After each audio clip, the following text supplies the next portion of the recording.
got so caught up chatting with you guys that I forgot to go on this screen. How are you? You guys are so great. Oh my gosh. And my Nightbot's magically alive. This is fantastic. So, um, I guess I just wanted to let's just jump right into it because I know myself and I know I'm going to go overboard. And guys, I need to teach a lesson at 4:30 p.m., which means we need to end before then. And I have a lot of videos to react to. So I have it all set up. I actually prepped. I know, amazing. I prepped, but I didn't there's no I have an idea of kind of like what I want to show you guys, but like I haven't, it's just going to be me reacting to it. So anyways, it's been 10 years with the Flute Center. Amazing. Flute Center has stuck by me for this long and through a lot of some of the toughest, like absolute toughest parts of my life. And they're still here. So I kind of wanted to walk you guys through my journey with them. And yeah, this is more of, I guess, my thank you to the Flute Center for being here for me. I know that might sound a little odd coming from an influencer or their influencer, but they really have been there for me, in ways that really matter. Yeah, I just wanted, I don't really have that much of a chance to tell you guys kind of the behind the scenes of what was happening. You guys are seeing the reviews coming out and stuff like that, but behind the scenes, life was lifing and they were there for me. So I just wanted to share that with you guys. But I'm going to get my notes out and a little timer going for myself just to make sure that I don't go crazy overboard. But right, I do want to at least say hi to people that I didn't get to say hi to when I was chatting with you guys. So Thwarp, hello. Hello. I'm not taking questions right now. I'm so sorry because I have to really get to reacting to these videos. But I will have other streams where it's like fully ask me anything. Okay. So if you don't mind, could you please save your question for our the next stream? Because the next stream is probably going to be more along the lines of an ask me anything. So don't worry, you will have your chance to ask questions. But right now, I really want to show you guys these videos because I think it's kind of funny to see how far I've come. And also I wanted to share with you guys what was going on in my life at that time. So, okay, I think it was just Thorpe. Is there anyone else that I didn't say hi to in the chat? Let me know. Oh, hello, Nicholas. How are you? Welcome, welcome. Okay, so Thorpe, don't forget your question though, okay? Please write it down and save it for an Ask Me Anything stream. I love those streams because I'm the type of person who loves being challenged and asked a challenging question out of the blue.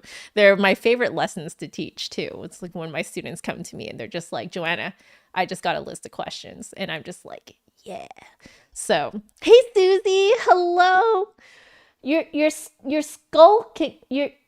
Are you skiing or are you skulking?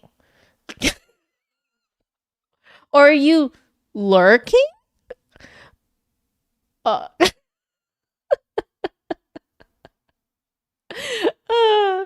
you're doing well, Susie. You're skulking. I'm gonna be real with you. I know I have seen that word and I don't know what it means. Classic influencer.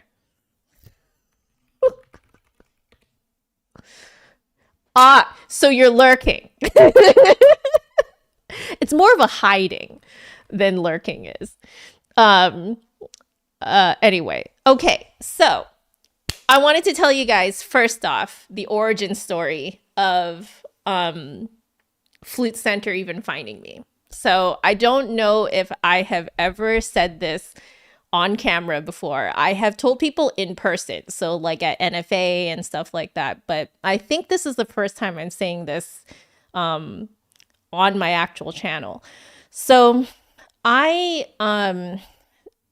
so back in 2016, I had lived in Seattle for about 2 years. And prior to that, I had just graduated from my master's in flute performance from San Francisco State University. And I know you guys are probably like, well, why'd you move up to Seattle? Partially it's because I'm closer to my family. My family is just over the border in British Columbia. And the other reason was also just, I'm going to be frank with you guys, I couldn't get a footing in California, like in the San Francisco Bay Area.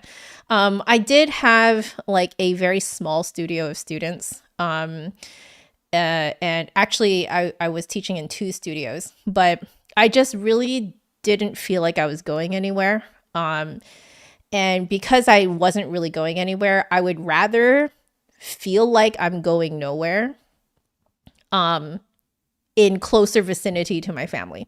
Like there's a little bit more of like a safety buffer, like, so that was one of the reasons why, actually that was the main reason why I moved to Seattle. I also checked out the Seattle Flute Festival, I think it was in 2013, before moving up here to make sure that I actually wanted to move up here. And I thought everyone was super chill and awesome at the Seattle Flute Festival, so I moved up here. So it was 2 years of kind of like, I didn't have a lot of work. I'm gonna be real with you. I didn't have a lot of work. So I just kept making YouTube videos, and I kept making just videos about my thoughts about being a musician and stuff like that. And just kind of like doing whatever I wanted here, because I wasn't actually taking YouTube very seriously. I just wanted to do it. It's a medium, it's a creative medium that I really love. And so, oh my God, hi Amir, how are you? And so I just kept doing videos, making videos, and just kind of putting myself out there. But I had a dream a while ago, like a long time ago, that I really wanted to review flutes. I wanted to review flutes for a really long time. We're talking back like, 15 years ago. So more than 15 years ago, really. I wanted to make I wanted to make reviews, but at the same time I was like, in my head I was like, there's no possible way that like a music store or a flute distributor or a flute company would ever agree to randomly lend me their flutes for me to review. I was like, it ain't happening. Like, why would they lend it to me? Like, what have I done to prove that, that they can, that they can trust me, So, I made a video. My first review of flutes is actually not with the Flute Center. I don't know how many of you guys know this one. I think some of you don't, but it does have an alarming number of views. It has 139,000 views, but it is 15 years old. So we're going to rewind the clock and go back to very early 20s Joanna. And we're going to watch. I hope you're ready. I hope that the sound is going to be okay. Let me know if the sound is not okay.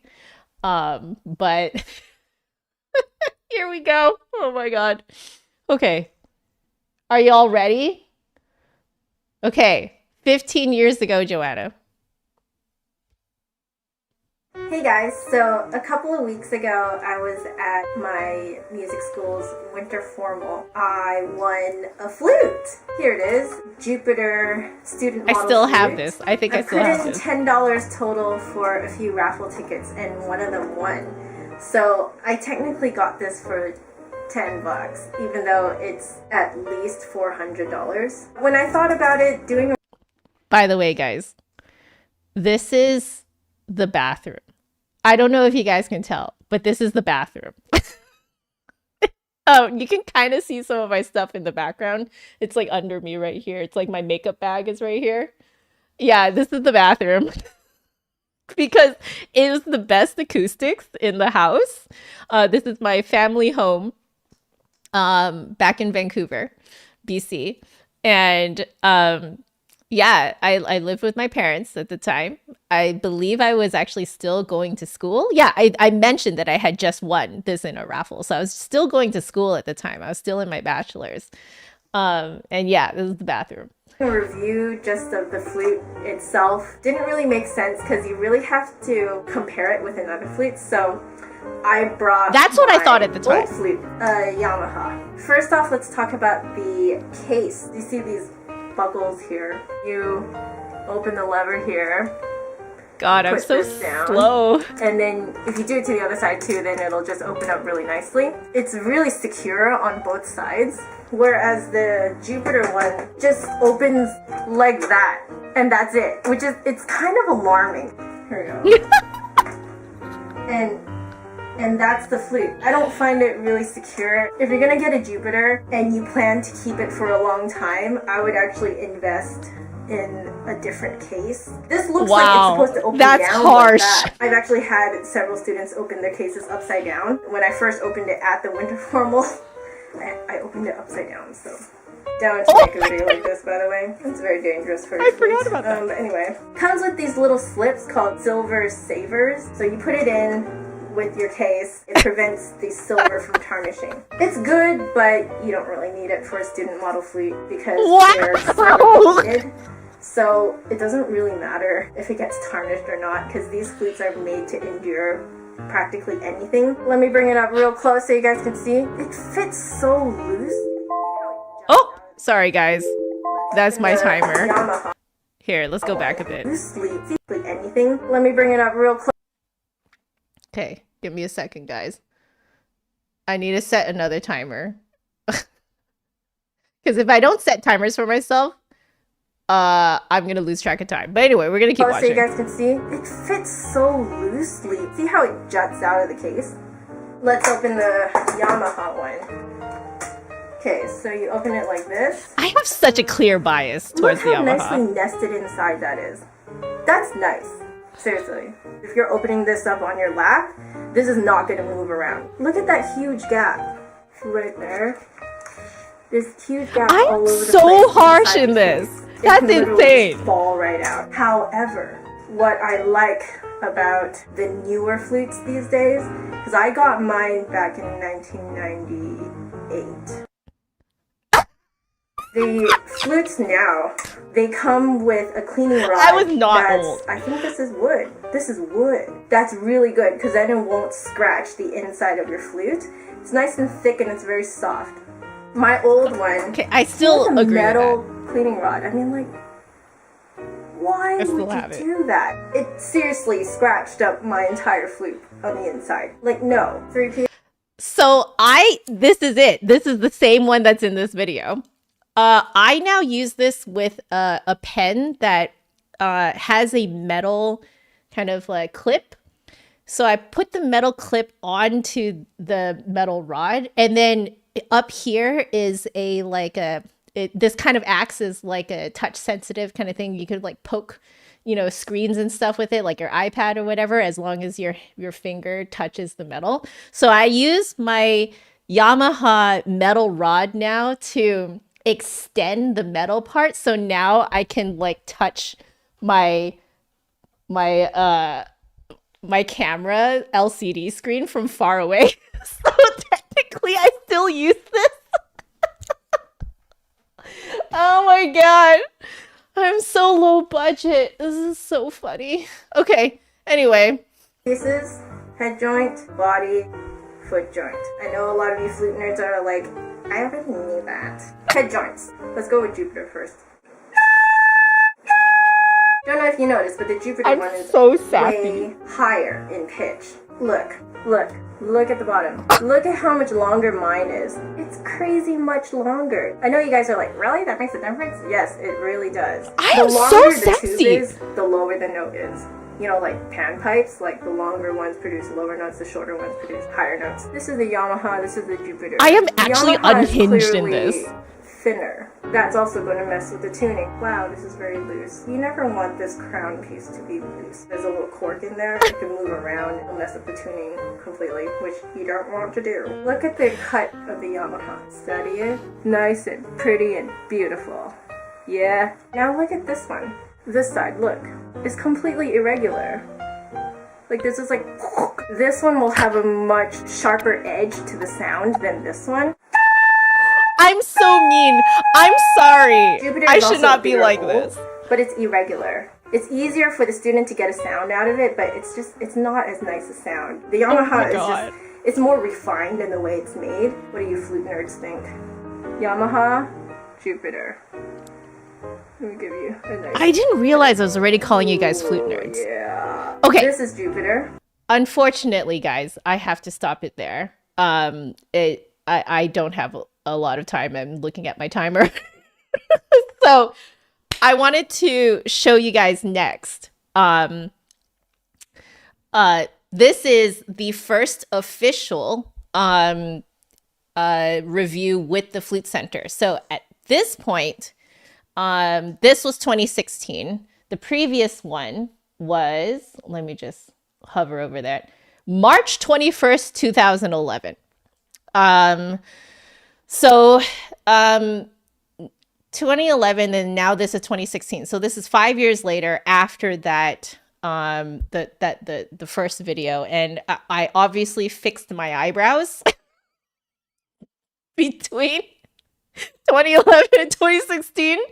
And I just noticed I put a poro in the background. Do you guys know what a poro is? Do any of you play League of Legends?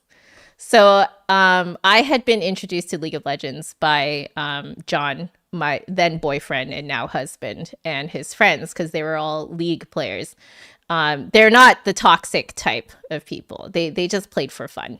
And I was very bad. I was extremely bad. But I love poros. And so we bought this poro. I can't remember if we ordered it or if we bought it actually at a League event. And what I was actually trying to do here was like, I was trying to see if anyone in the comments would comment on the poro.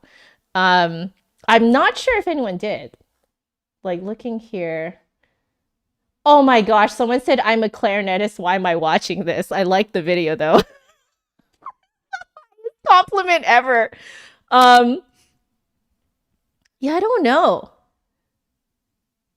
Yeah, I don't remember at least anyone pointing out the poro. So, yeah. But I was trying to see if there were other gamers in the flute community, because like especially at this point in 2016, it was still kind of like meh about like the attitude towards video games within the especially the classical music community. So oh, Amir, so you played ARAM from time to time. Yeah, that was my favorite because I didn't have to worry about all the different lanes. So if any of you are League players, you'll know what we're talking about. The ARAM is the it's just the mass chaos kind of single lane run at each other and bash each other and see who wins. Kind of, it's a capture the flag type of game. And so, yeah. So everyone, Ice EVV here in the chat is one of the people that we played League with. We all don't play League anymore, but yeah. So he's in that cohort that we were playing with. So yeah, but yeah, I was trying to see if I could out some video gamers at that time, but people did not bite, or if they did see the poro, they did not comment. And I was like, dang it. So like later on, that's when I started to like actually play video game tunes, and then I started to become more comfortable with outing myself first. But yeah. Anyway, I thought I would point that out, that like that's actually what I was trying to do with the Poro. Was I was trying to out video gamers. But anyway, let's watch this. Hey guys! You guys, the flute gods are smiling down upon us.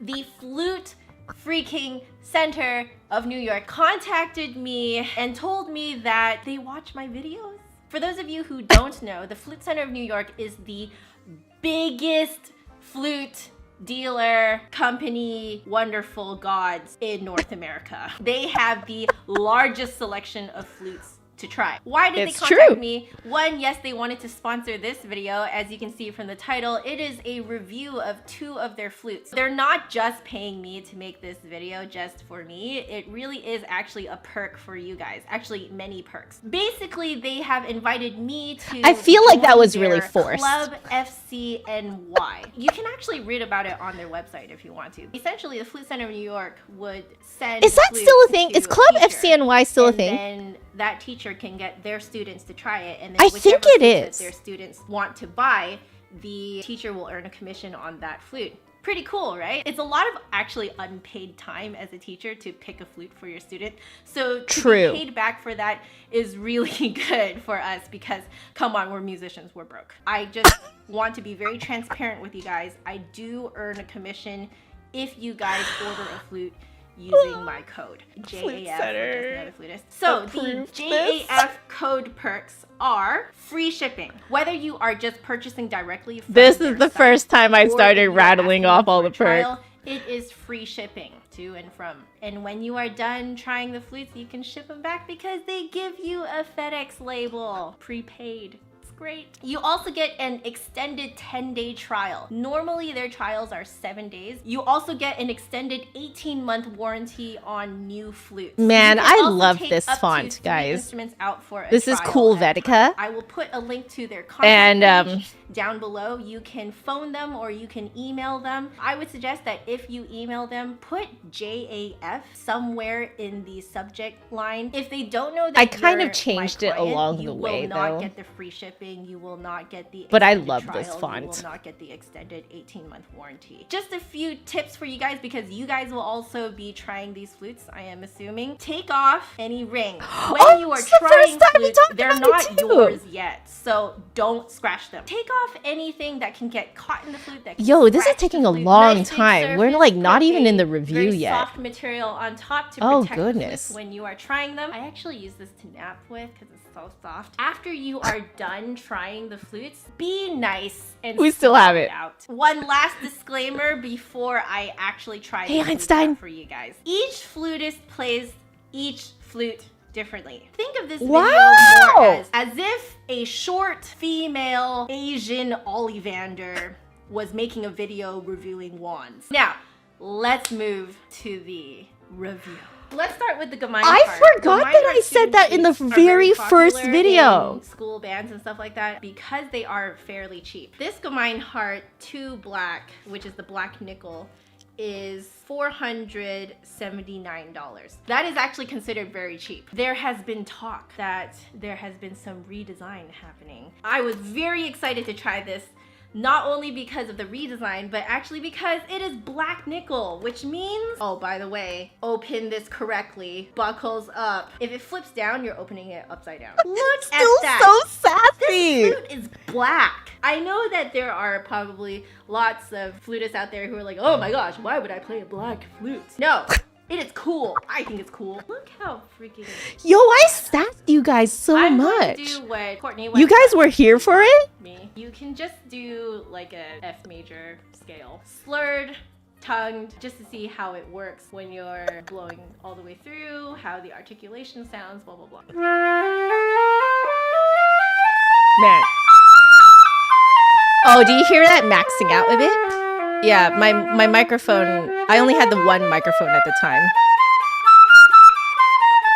Yeah, you could hear it maxing out. Hey, Pink Kitty. Hey, Hugh.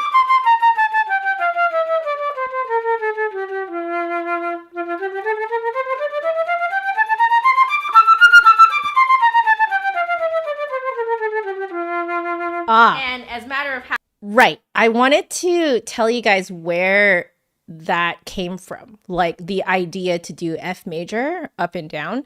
So I was trying flutes with with a flute company once, and they told me, they were like, "Hey, you know, when you try flutes, a really quick way to get a feel of the flute is to do F major, because F major dips halfway down the low register and then halfway up into the high register. So if you just want to get like a quick gauge of how it plays, then do that." So that's actually what I was going on when I did this. But I think you guys might notice I did not do harmonics. I'm pretty sure I didn't do harmonics. Did I do harmonics, guys?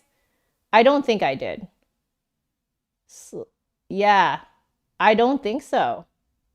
Yeah, I did not do harmonics at this time. Habit. I like to just kind of noodle around. Oh, I noodled after. Interesting. Wow, I did it completely out of order. Oh, you hear that maxing out? Oh, I hate that. See you later, Nicholas.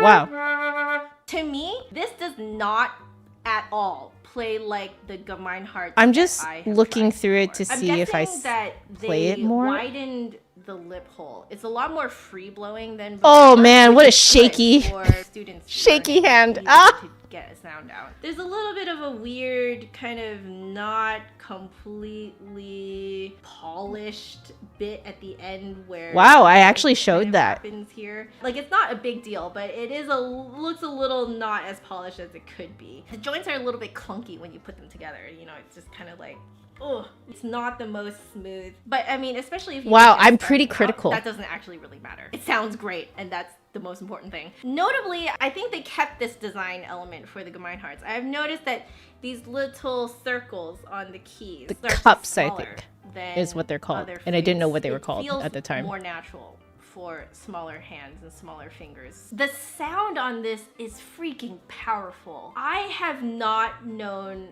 a Gemeinhardt to That is sound such this a powerful. 2010s The sound is way not of saying actually it. very sweet though. So if you're looking for a sweeter sound, this is not it. This is like in your face. It's not refined. You can work with it though to make Oh it man, sweeter, I but wore the so flute much itself, makeup at it the does time. not really lend itself to a very sweet sound. It is, however, not shrill. I'm guessing the reason why it's such. Okay, I'm just going to skip a little bit ahead to the Dijao. I want to see what I say about it. I have a very sassy looking face here. What am I saying here? Are placed in. If you look at this, I mean, you know, you mean business. There is a specific way you need to open it, and you kind of need to get used to it too. Slide the little buttons on the side, slide both of them outwards, and then To be fair, that's very the premium. lining of their case is just, it's so great. On this outside pocket, it comes with, what do you know? A wooden cleaning rod. This will really make you. I think in my head I was very referring seriously. It to also comes with a my convenient first shoulder review. strap. You'll actually see here it says Green Golly by Dijao. Oh If my you were gosh, wondering, Green yes, Golly is Green so Golly are the cute. same Green Golly people that I did a review for a while ago now. They actually got Dijao to make a flute for them, and this is Dijao's beginner model flute. Let's play this one for you guys. Yeah, wow, I just started with the F major scale.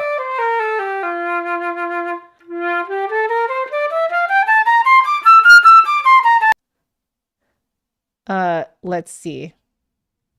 My first reaction after playing around with this yesterday was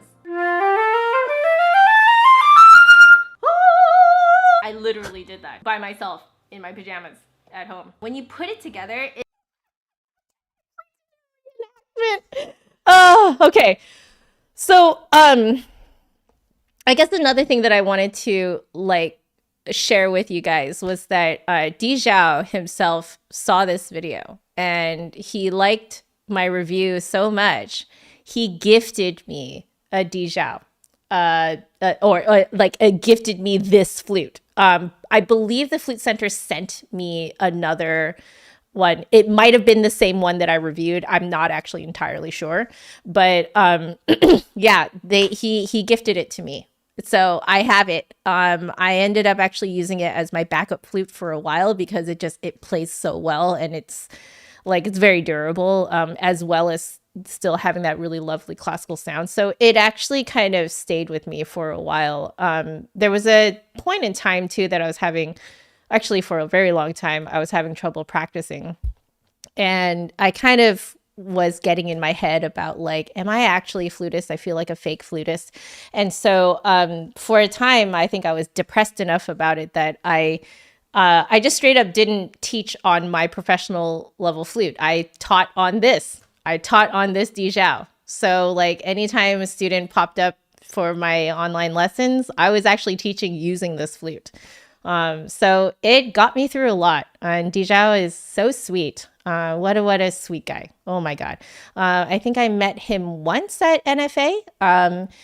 And I met his family as well. I believe it was the next NFA, because I've been to 2 NFAs so far, and they're just the sweetest people ever. So yeah, he's amazing. And I didn't do this to get a freebie, and I didn't, I wanted to kind of make a post about it, but at the same time, I felt like it felt too show offy. It felt too much oh, look at me, someone a flute, one of the flute gods gifted me his flute. It felt a little bit too me. And so I was just kind of and then I ended up not posting about it and basically just never telling you guys that he gifted me this flute. So yeah, see, Sean is saying it too. He's so nice. He's insanely nice. Amir, your backup is a Dijao too. See, it's just, they're great flutes. They're really, really good flutes.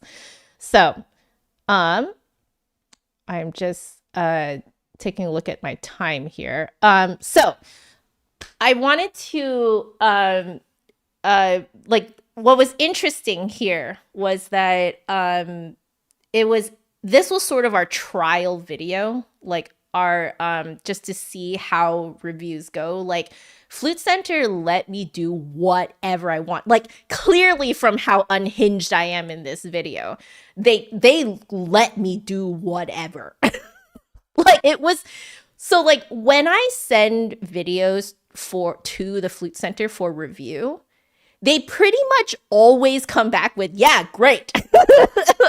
I think the only time we've added anything is clarifications, price clarifications, or very detailed specky type things that it's not the actual creative part of the content. The creative part of the content, they've always just been do whatever, have fun, which is a dream for a content creator. You normally end up when you do sponsored posts, usually you receive a PDF that says you have to hit all these points in here, and basically the entire thing becomes an ad read, which is not what I wanted to do. Because what I wanted to do with flutes was to actually honestly, genuinely review them. I genuinely wanted to be this is what I think of them, this is who I think they are for, etc.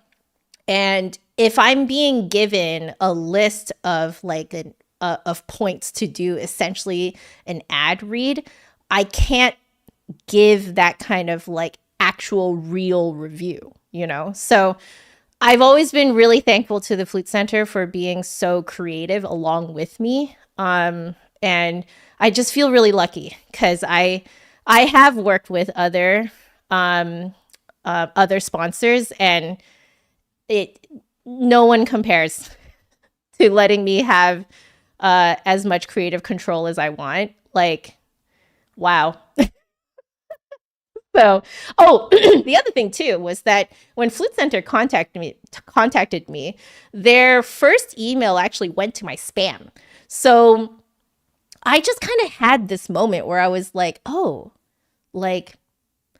I should check my spam. And I never check my spam. And there was this email from the Flute Center, which I recently learned was because they had some sort of issue with their email service.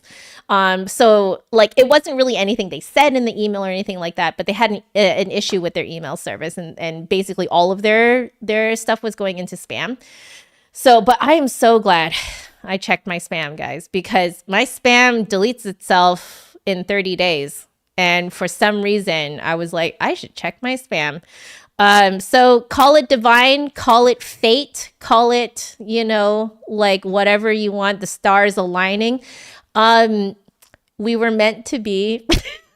So I responded to the email to make sure that they were real. And I set up a video chat with them just to make sure that they were actually who they said they were. And they were. And then this happened.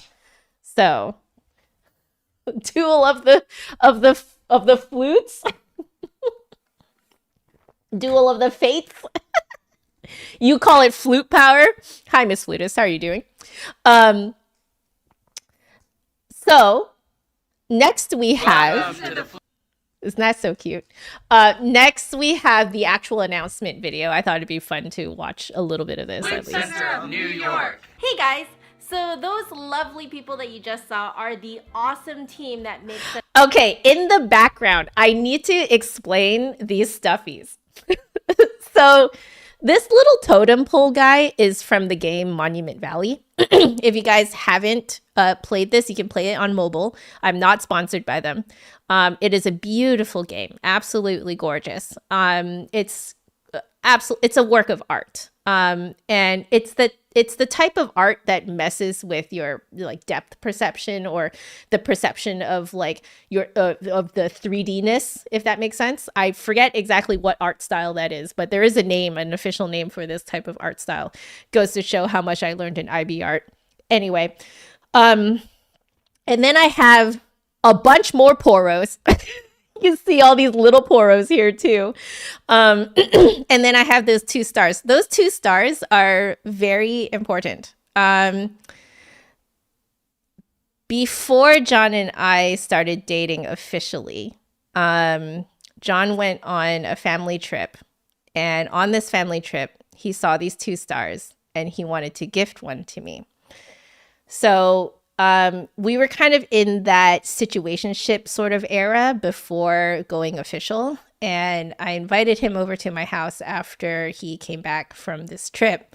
And without saying a single word, he just put his hand inside of his little shopping bag that he had, took out the pink star and basically shoved it in my face.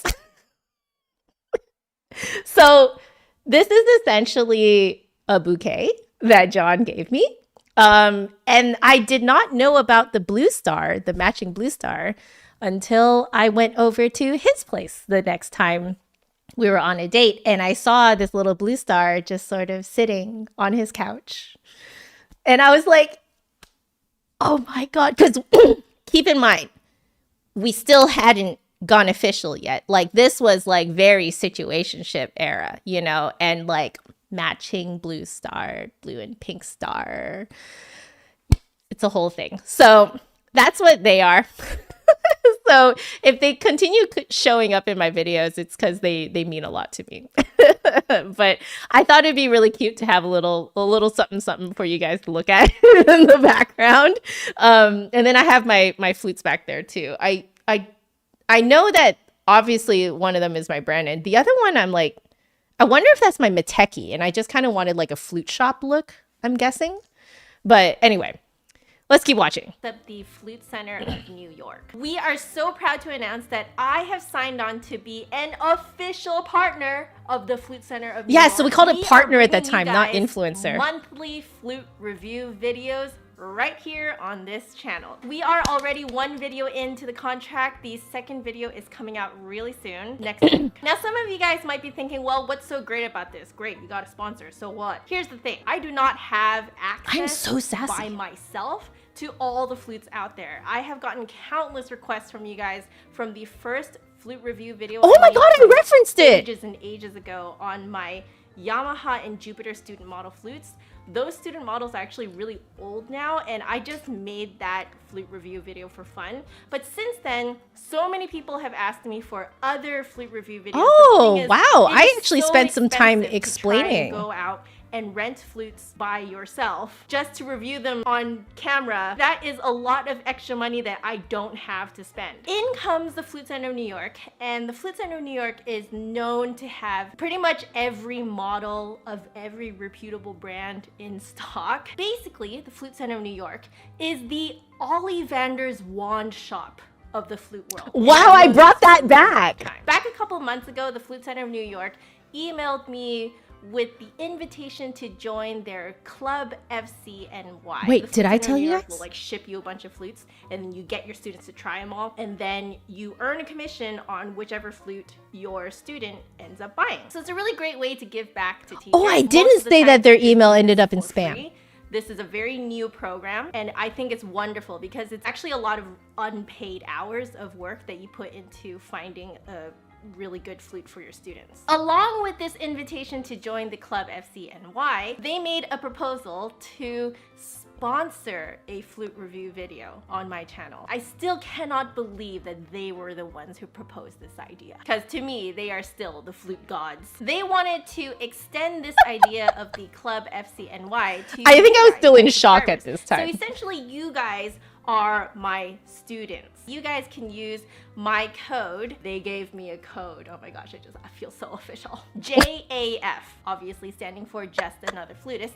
And this code will get you guys It's still live, guys. free The domestic JF code shipping is still within the live. US, an extended 10-day trial, usually it's only 7 days, an extended 18-month warranty on right, this all is new when I'm flutes, starting and to rattle trials it for off. up to 3 instruments at a time. Now you might have noticed that I said instruments. This is true. The Flute Center of New York does not only sell your normal C flute, they sell the entire range from like piccolo, alto flute, bass flute, blah blah blah. They may also include a bonus gift when you buy your flute. Oh, Two swag. packages ago, I have one package sitting here waiting to be reviewed for you guys, but 2 packages ago they randomly gave me this, a Flute Center of New York polishing cloth, and they gave me Okay, legit. Their polishing cloths are fantastic to blot your pads.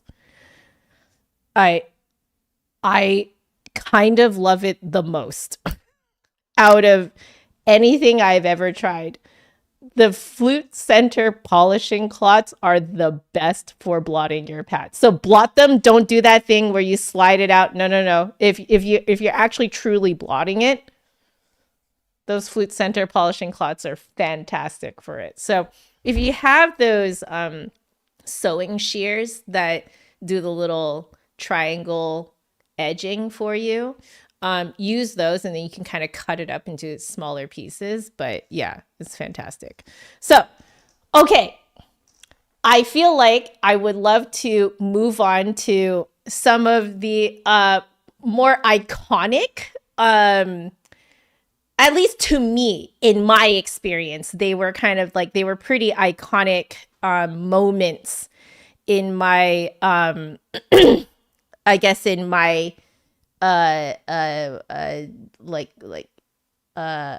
there's one that I didn't put in here. I'll go find it for you guys separately. But, so yeah, I wanted to share some iconic, reviews that really changed, I feel like, how I viewed flutes and how I reviewed flutes and how I like my approach to flutes. So let me just really quickly find the other one and pop it in here as well. I just remembered that there was one more that I wanted to find. So give me a second to do that. Okay. All right, it's this one. So okay. We're going to move it in here. Do any of you remember this one? So, okay. We are going to start with this one though. This one is, I believe it was like maybe the next review that came out or something like that. I think this one was still in 2016, so within that first year. Was it? Let me see. Yeah, it's still in 2016. So this is my first Powell review, and I want to see if I mentioned what I think I mentioned, and then I want to tell you guys what happened as a result. So I'm going to see. Unfortunately, I'm going to have to skip a lot of it because I want to see what I said.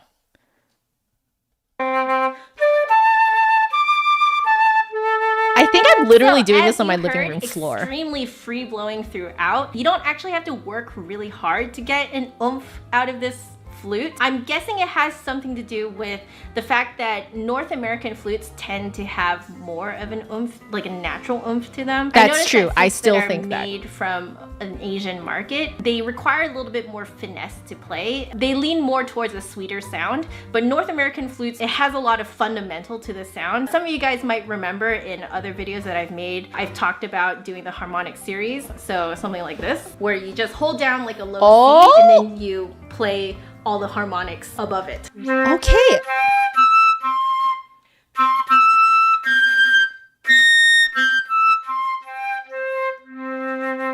Okay, I only went up to high B flat. I was even able to hit the high B flat harmonic, and this has a B foot joint. B foot joints are these days I go for C and D. A lot harder to play, and I don't have a problem at all with this flute. Let's try it on my intermediate flute. That's the third flute that's sitting here. Let's do a little comparison. Oh, right, because at this point, I think in order to, at least in my head, in order to do a good review, I think at this point, I still believe that I had to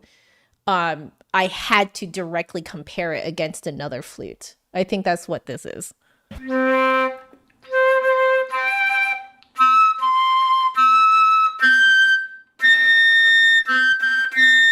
I can definitely hit it, but I feel like it's more resistant than this one. I'm wondering if it's the other flute video. Has got it down. Also, as you heard, I don't hear any problems with the articulation being muddy or anything. It's very, very clean. Interesting. Let me see if I can find when I start. Do I start? The last video was just beginner flutes, so I didn't really want to mess with tone colors. But because now we're stepping up, I want to play with. See, these days I mess with tone color even on beginner flutes. And then I'm gonna go.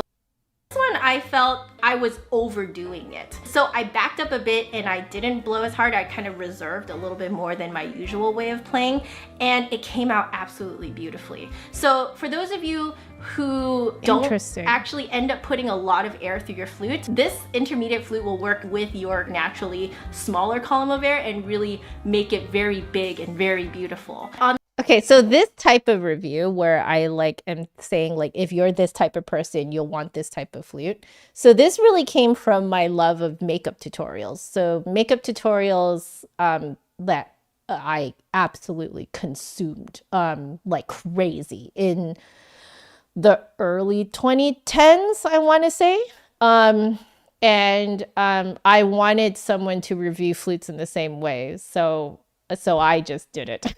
But yeah, that was my favorite thing about makeup reviews, is that I loved learning about what type of foundation is good for, what type of skin type, et cetera, in terms of color, but also in terms of texture.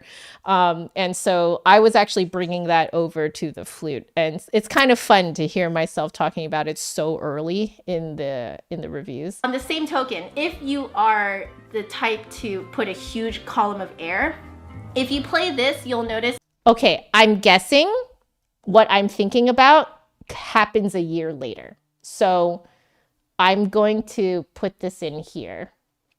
So this is another Powell one. But anyway, we need to keep going because this time, I think for this particular review, this is on the Altus 907 featuring CV and Z cut head joints. So this was the first time that I was reviewing the same model, but different head joints. And so this was a big surprise to me. I think I didn't realize just how much each head joint could make a difference in how it played. So I'm curious to see what I think. Hey guys, here we go. So I know that you guys wanted us to do a piccolo review this month. so Wait for happy. that for next month. We are very excited to get you guys in on the little surprise. So for this month, Look at we my little thought that setup we would back look there. at slightly more expensive flutes. I was actually really surprised to see that a lot of you guys in the comments actually wanted to see flutes that were of the more expensive variety. I really should want to not have jump been the gun surprised. and go straight into super high-end professional flutes. So the one that we are looking at today is sort of your mid-range, slightly more advanced and intermediate, but not quite all the way. Oh my God, what did I yet. say But this here? is definitely insight and my perspective on which flutes will work better for which type of flutist. All right, and now on to the actual review. So the flute that we are looking at today is the Altus handmade flute model. Wow, it takes me almost 3 907. minutes to get to the actual Silver-plated review. body I and don't think that'll mechanism, fly stainless these steel days. Springs, drawn tone Because you're holes. gonna So lose this is really everyone, interesting. like Drawn everyone's tone holes is attention when by you that actually point. draw out the tone holes from the body itself instead of soldering them on. French open hole. Did I say Offset G, soldering? C-sharp Did I trill say key. soldering? I really like is when you actually draw out the tone holes from the body itself instead of soldering them on. French open hole. I did say soldering! Oh no! Did anyone point that out? I don't think so.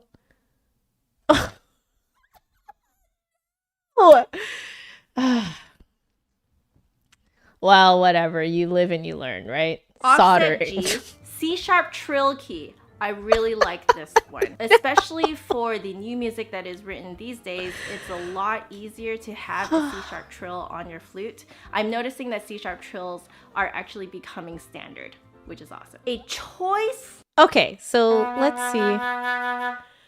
Oh, okay. By this point, I learned my lesson. I learned that I needed to stand further away from the camera. So I think this was the point where I realized how far away I needed to be. So I am at least 5 feet away from the camera, if not more, I think. But I remember now, I was actively trying to have it not max out the microphone. Yeah, that is a lot better.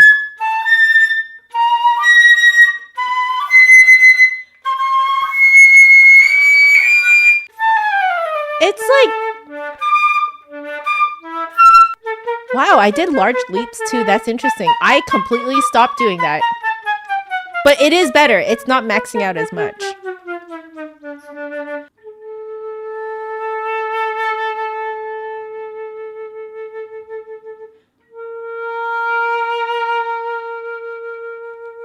I will say at this point, I could do dynamics semi-reliably, but I wouldn't say that I have the understanding of it that I do now. So these days, I have way more control over what I'm doing because I'm more aware of what I'm doing, like with the whole air bubble and stuff like that in my mouth. But I hadn't come up with that at this time yet. Yeah. With this not having a split E. My own professional model flute does not have a split E because by the time I got that flute, I decided why spend the extra money on a split E that only affects one note. I got this. I am so close up to the camera. That's actually kind of insane how close up to the camera I am. I feel like this was definitely like mid 2010s like style of like talking head video was it being this close, because like, at least from what I remember, screens weren't that big back then. Like your monitor or like even your phone was not that big back then. So you kind of needed things to be bigger so people could see. But nowadays it just feels massive. C-sharp trill key because that key affects a lot of different trills that you use. You can even use it just to hold a regular C-sharp completely in tune. It's actually more in tune than the normal fingering. I love that they created this model that has more function. I to like try that. out the I 3 said head that. joints. All right, let's go. So this is the C head joint. I'm gonna be doing mostly tone and articulation. Ooh, I do the because that's what's C, really V, important and with the head joint. Z Here we back to go. back. I love that that's actually a video that I put on the side, not like a still.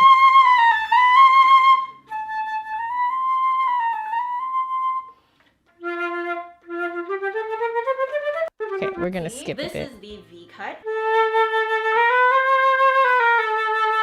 I think the V likes me more. I think other people were saying that in the comments too.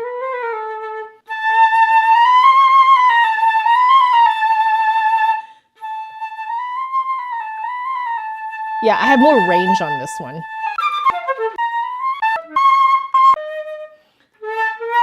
Oh, I went back to the C. Interesting. Oh, I think the C was my control.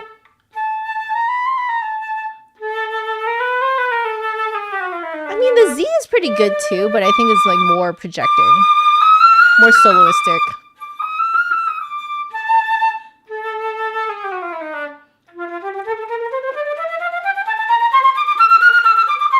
I still have that sweater, by the way. I still wear it.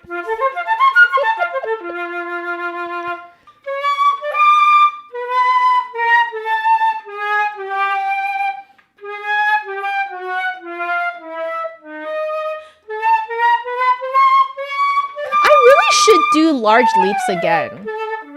So the C, it's their classic version of a head Oh, joint. that's so why it's my their control. Original idea of how they wanted the flute to produce sound. I found that for me, I actually had to narrow down my airstream in order to play it beautifully. Otherwise, I was just totally overdoing it. I was like overblowing it. A much different issue than what I had. Yeah. I think in these videos, I had to talk a lot about like the issues that I had while testing the flutes. And as the years went on, I wanted you guys to actually see me go through that. So hence the live stream. But okay, so those were kind of my first forays into flute reviews. And it's interesting to see how much has actually persisted through all of my reviews. But yeah, these next two, I think, if I'm not mistaken, I think these next two are the ones that like really made a big difference, at least in my personal understanding of flutes. So this was definitely like kind of like my heyday of doing reviews. Like life was pretty good at this point. As you can see, I'm in a different room. I'd moved by this point. You know, John's room was next door to this room. And yeah, we were, you know, it was before, like maybe it was like a couple years before we got married. And yeah, the poros are still there. That bookshelf is this one. It's the same. I keep telling myself that I'm going to upgrade my whole office setup and get new shelves and stuff, but I have not had a chance to do it. And I will talk about that in a bit. But yeah, we're in this tiny 9.5 by 11 room now. And I was too shy to ask our roommate / landlord for permission to film in his whatchamacallit, in his living room. And so I just I didn't.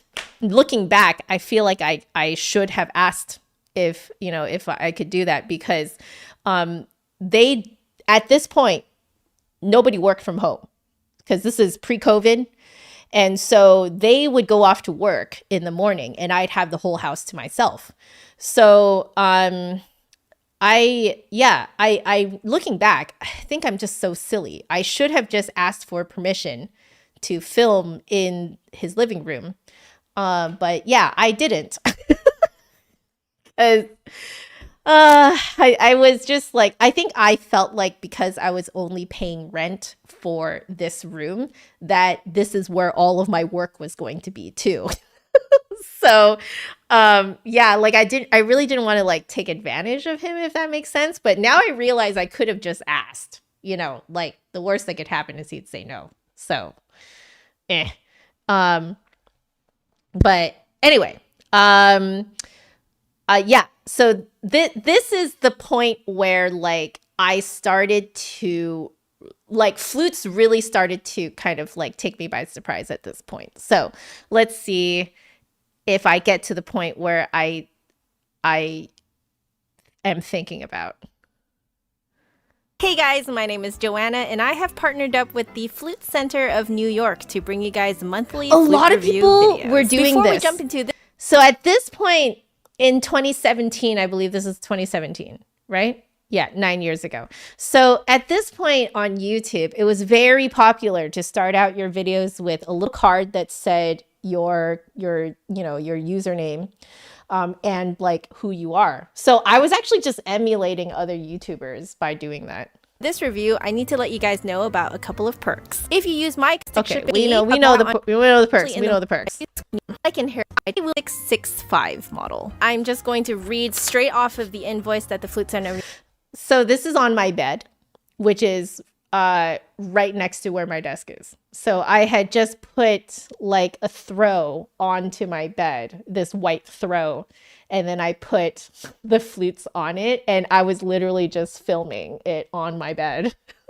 New York sent to me regarding these flutes for the Pearl 505. All silver plated, open hole, offset G, split E mechanism, B foot joint. And now we have the Pearl It took so 665. long. I cannot even tell you how long it took to film all of this B-roll. Like all of these close-ups. It was actually insane how long it took. And sometimes I would miss some shots and have to do it again. So yeah, I wasn't very organized in doing this. What I really should have had was like a shot list and then just go down the shot list. But I didn't have a shot list. I actually did it completely on the fly. Sterling silver head joint, silver plated body, foot joint, and mechanism. So the all sterling silver head joint rather than a silver plated, and cover is already attached onto the cover itself. Typically when shoulder straps are included with the case, lights they usually are detachable. Anything cylindrical polishing cloth, and then you get a swabbing cloth. There's only instructions, but they have I love that I like included all of that. You'll notice that it's something to do with the one this huge before. I like that they. I still haven't seen another one that huge before, so that it fits right into the inside piece. The inside. Okay, I want to get to the part where I actually play them, because would make life easy for a lot of us who are slightly on the clumsy side. All right, so now let's try. Wow, the Pearl I'm still really 505. sassy. Okay. Oh, okay. So by this point, I was doing harmonics, and for good reason. Oh, you can see how I'm like. If you follow the type of playing that I just described to you with the tube and with the constant rushing air, if you naturally play like that, the harmonics are just going to come out really easily for you. You won't even have to think about it. I do notice that there's wonderful, wonderful resonance in the lower harmonics. So we're looking at the second, third, fourth harmonics. The higher harmonics, you lose a little bit of the resonance, but they still come out really easily. All right. I think now that I lost the resonance up high because I couldn't make it work personally. That's what I think now. What did I say about the tube, though? Not only the pitch, so it flattens it a little bit on the very, very important on this particular flute. And now for harmonics.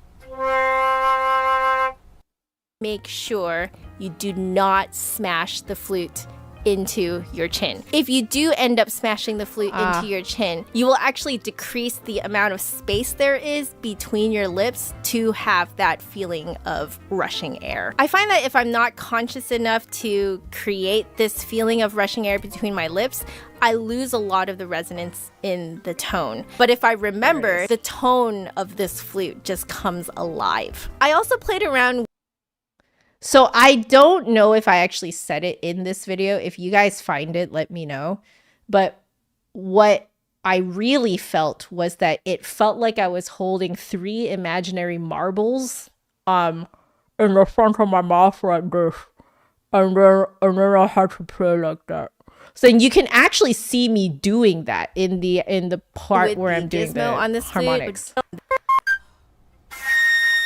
like if you look at my face here, you can actually see that I'm going, ooh, like I had to really imagine that I was holding 3 imaginary marbles in there. Yeah. Oi. My God. That was hard for me to get that one. That I just Yeah. described applies to all of its trill keys. The low C trill, the high C trill. On this flute, I ended up doing what I call a pseudo French tongue. So for those of you who don't know what French tonguing is, it's a very forward type of tonguing. So your tongue comes is this the all first the way time I out talk about it? from between your teeth, or even as far out as from between your lips. So you end up doing something like or. Now, because this flute requires you to have that constant feel of rushing air between your lips, I noticed that I naturally ended up doing this more forward tonguing. I noticed, however, that my tongue... I think what I'm trying to describe here that I didn't have the verbiage for at this point was the air bubble is in front of the teeth. I think that's what that is. And that's probably why I had to tongue between my teeth, which is what I now call faux French tonguing. I find it interesting that the best way that I could come up with describing it was that it had a feeling of air rushing right here, which I guess technically that is kind of how it feels when you're thinking about the air bubble there. So behind the scenes, what really happened here was I holed myself up for 3 days. I don't know how many of you guys saw my Instagram reel recently, but I holed myself up for 3 days in this room. I only don't look like Gollum here because of all the makeup, but I was like, I did not feel so hot after the 3 days of trying to figure out this flute. So like, but yeah, I holed myself up for 3 days. I could not make it sound good. I just couldn't make it sound good. And then finally I reverted back to harmonics, because harmonics is really, in my experience at the very least, was sort of like my last ditch, go back to the basics kind of skill, to look at. So or to experiment with. So so I went back to harmonics, and then the harmonics is really what pushed me to play it right, to play it the way that the flute wants, because harmonics make it so that you cannot cheat. Like the flute will only respond to you if you play it the way it wants you to. And that's what this flute did for me. This flute taught me how to respond to a flute rather than just kind of play into it, and expect that it's going to be good for me. So, this was a huge turning point in my, at least in the way that I saw flutes, and in the way that I like played into them and reviewed them. So yeah. But anyway, it's oh my God, Einstein, you started watching my videos when you were in 6th grade. Oh my God. Oh, now you guys know more of the behind the scenes. Like, yeah, I don't think I said it anywhere in this video, but I was like, I felt like, I don't know, I just felt like an absolute gremlin coming out of my little cave, like after finally figuring out this flute, and it took 3 days. And the reason why I gave myself so much pressure was because I was getting paid to make this review. And also I had already known about Pearl for a really long time. And I was like, Pearl is a reputable brand. Like, they make good flutes. So, and I know that lots of people love Pearl. And so I was just kind of like, I cannot find it within myself to make a review where I make it sound really bad, because that's not the point of these reviews. The point of these reviews is to help people understand what kind of flute suits them, regardless of whether it suits me. So that yeah, that was the pressure that I put on myself. It was more like, I really need to make this review matter. Like, this review really matters to me personally. So, good times, good times. But anyway, I wanted to go over to this video now. This is the Powell Conservatory Silver. And I'm not sure if I said it in this one. We'll see if I said. I did! This is the part that I'm looking at. Okay, we're going to skip in here because I want to talk about this a little bit because I did not address this publicly. And it was more that in later reviews after this, I changed how I talked about you guys trialing flutes. So let's see what I have to say. Actually, no, I think it's here.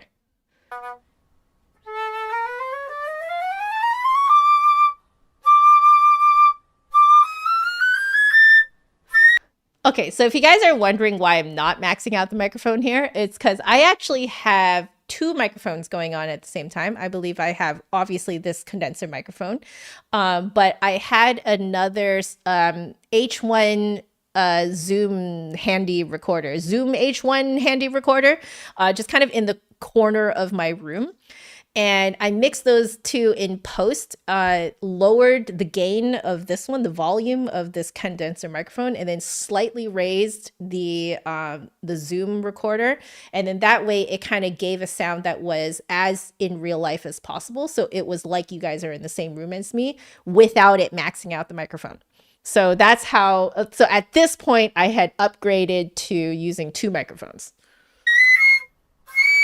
The shape of your air that is spinning in your mouth while you play is egg-shaped. But the weird part is that the wider end of the egg is not pointing towards the back of your mouth. It's actually at the front of your mouth. You want to pretend that you have punctured a hole on the wider end of the egg, and you are blowing your air through that hole. And in order to keep a really rich sound through all the registers, you have to kind of tilt the egg up and down. Lower notes go this way, higher notes go this way. And you see how the whole thing tilts like this? So because you are doing this tilting motion, it does require quite a bit of aggressive lipping to make that movement possible. And also because the wider base of that egg shape is at the front of your mouth, it is of utmost importance that you do not smash the flute against your chin, because you will end up cutting into that egg shape. Okay, so now that we've talked about this egg shape, I would like to now formally address it. So in later reviews after this, I started to be very iron-fisted about how I would tell you guys that, hey, the way that I am describing this flute is not for all flutes. It is for this flute on me. It's that combo, right? So you can use me as sort of like a control and basically like, I keep repeating myself. I keep telling you guys I have a small mouth. I don't have an overbite, so you can also take that into consideration if you do have an overbite, and et cetera, et cetera, et cetera. But it's like, basically from what you know about my mouth and how I describe how this flute plays, you can now make, kind of some guesstimations on how these flutes will feel on you, right? Like I ended up becoming extremely clear about this because of this. So here, I thought that it was understood that we are reviewing a flute, and that when you're reviewing a flute, any single time that you talk about how to play the flute within a review, I thought it was understood that what I meant was only this flute plays this way. But I cannot even tell you how many people signed up for lessons with me. And if you are a current student of mine who asked this question, honestly, thank you. I thank you from the bottom of my heart for raising this, because I would have been in blissful ignorance and everyone would have been very confused about all of my reviews. So thank you for bringing it up. But I had so many students be like, all right, Joanna, can you tell me about the egg? I want to know how I can feel the egg in my mouth. And I'm like, why? Because like in my head, I'm coming into my lessons just being like, yes, we're just going to like have fun with your instrument, right? And and and then a lot of them didn't even play Powell. And they were asking about the egg. And I was like, oh shoot. Thank you, Chef Maiku. I appreciate that. But now you guys know the origin story of why I've been so careful with my words. It is because I had to do basically behind the scenes damage control. I had to be like, in my future videos, I had to be very, very clear that this is how I feel on this flute. This is how this flute responds to my mouth. And that you need to make your own guesstimates based on that, right? Like based on the differences that you know between your mouth and mine, right? You can guesstimate if a flute matches you. I didn't say that here. Okay. And a lot of people, I can't even tell you how many people kept asking me to teach them to feel the egg in their mouth. I love that you guys thought it was a given. I really love that you guys thought it was a given, because it was not. Back in 2017, when this came out, it was not a given. Back in 2017, everybody was asking me how to feel the egg in your mouth. So, I did a lot of damage control afterwards. I made sure that in every single review that came out afterwards, I was very, very clear about this, about how it actually works and what I am saying. Like what I am saying is not about how all flutes play. If I say something that I do think applies to all flutes, I will say so. But if I'm talking about like a very, special, unique thing about how a flute responds to me, that is that flute on my mouth. Oh, Chef Mikey, you never heard of the egg. You guess it was good change. Yeah, well, this is what happened. Oh, God. So, yeah, this fundamentally changed, I feel like, how I used my words, like what words I chose. So yeah, it was a lot of damage control, guys. It was a lot of damage control. Like every single video afterwards, I was thinking about this moment. I was just thinking about the fact that like everybody was asking me how to feel the egg. So, ay. But yeah, so I think now, what I want to do is now we're going to get into kind of like maybe the not so, what's the word? Not so like, happy-go-lucky times. Because I would say that essentially up until, well, like at this point, I think it was still happy-go-lucky. I think maybe this is like my last one. That was, or last couple that were pretty happy-go-lucky. So we're looking now in 2019, I believe. Let's see. Was I married by this point? I was married by this point. So we were married by this point. And I was kind of getting to the point where I wanted to change things up a little bit. This was the point where I really wanted to show myself actually trying and actually experimenting with the instruments. I think you guys really enjoy it now, but at the time it was it was not actually very well received. There were a lot of people who accused me of obliging them to stay for a multi-hour stream.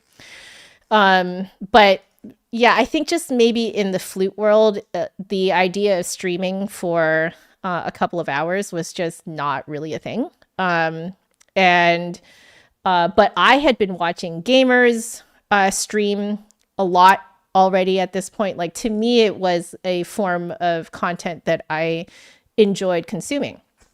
So this is me. This is the full review of piccolos. So it looks like I'm doing a whole bunch of piccolos here, but this was the very first live review. So this one was done with a webcam and a condenser microphone, and that's all the setup that I had really going on.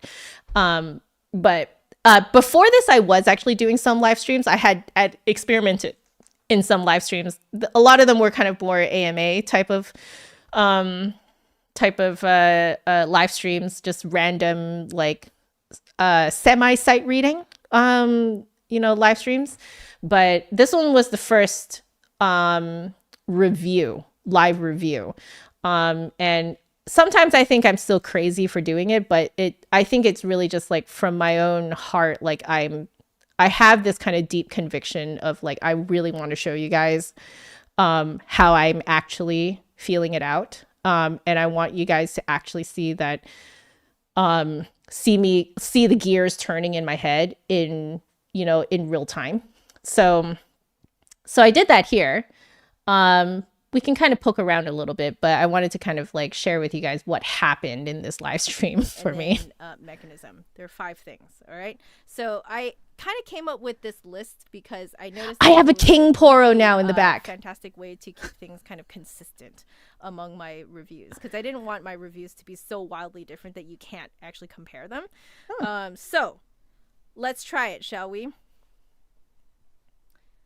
Here we go. So I had my laptop out in front of me so I could read the chat. That's why I'm looking down in that direction. But I had it just off camera just so that it would look nicer. Oh. Would a $900 flute be worth it for another way? So if you smash it horizontally, it gets a little thicker. So I'm going to guess that it has to do with that pocket of air there. I'm going to guess, okay? And when you play really I don't low, know if you're I can actually find the playing moment. And when you play really low, you're actually playing more across the hole. Okay? Hey, Jake. How are you? Okay, so I still mostly talk the same way. Right. Now, when it comes to articulation, essentially what you want to do is articulate in such a way that it does not obstruct the airflow that much, like minimally. Okay, so because we know that the pocket of air is in the bottom of our mouth, I'm going to guess it'll sound cleaner if I tongue higher up. Okay, so if I tongue like against my top front teeth rather than further down, okay, it's probably going to be cleaner because the tongue is not going to be as close to that pocket of air down there. All right, so that's the thought right now. We're going to test it. I'm gonna this is me testing in real life. Tongued a few times, and I'm gonna try to move my tongue in slightly different places, and we'll see how it goes.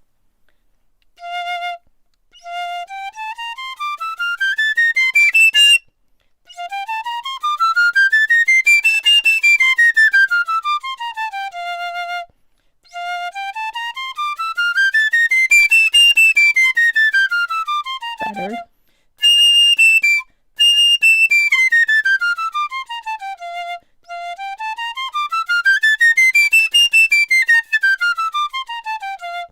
Okay, I have a working theory.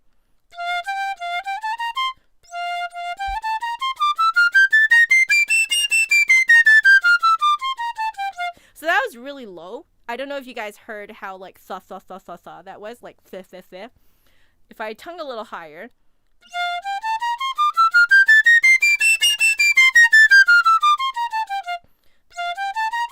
Oh, I think this is the point where I realized.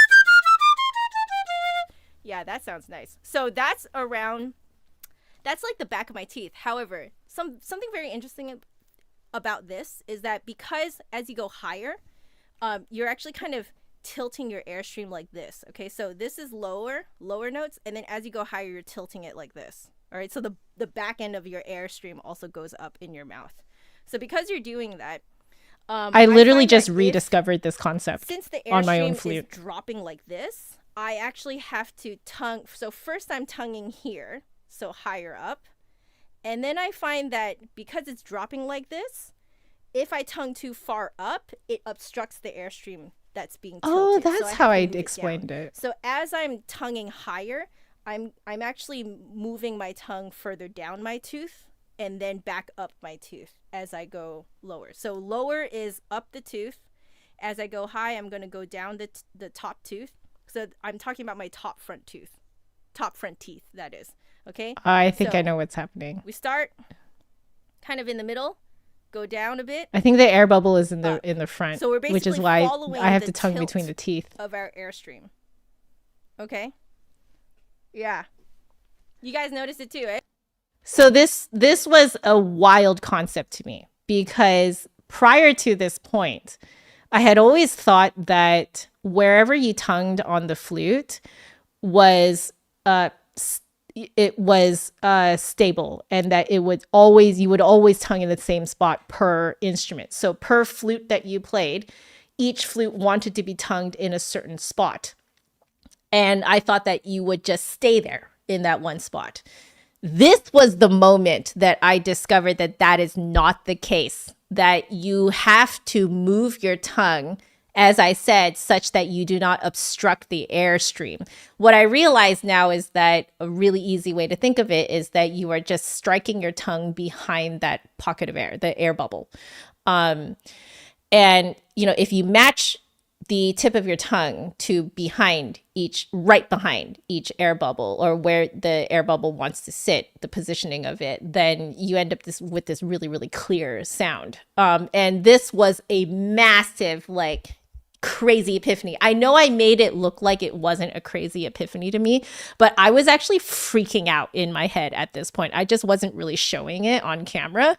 But yeah, I was freaking out because I was thinking to myself, oh no, I need to go back and reteach articulation to every single one of my students. I truly thought that that the positioning of your tongue, of where you would strike, I thought that was static. I thought that was just in the one spot. So, but it is kind of wild to hear myself explain things like this. I think at this point I didn't have the whatchamacallit, the drawing, my sad excuse of a whiteboard. If we have time, we'll go and try and find a video with that. I'm not sure if this showed up in here. Did it show up in here at all? No, it's not. This was still too early. So it must have been in maybe 2018. Well, later, if we have time, we'll look for a video in 2018 or so. But yeah, this was a huge turning point for me. This next one, crazy turning point, because this is when I found my head joint. When I try these instruments, I am trying it from my perspective. All right, I am going to try to be as objective as possible.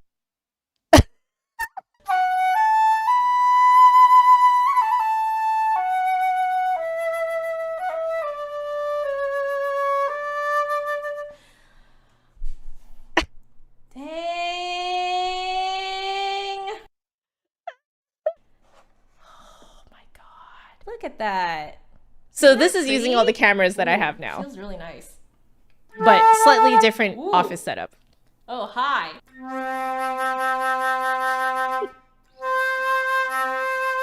What was this like for you guys, seeing this? Because I know how I felt playing this, but this flute is actually very small. So if you're a small I person sound like so me, different on this head joint. you might really enjoy this. The place where I'm tonguing, that to me is my sound. Way too far forward on my flute. It sounds like you're spitting, screaming. Do I sound wildly different from my previous videos to you guys? Oh no, that's too far forward. But it actually works on this one.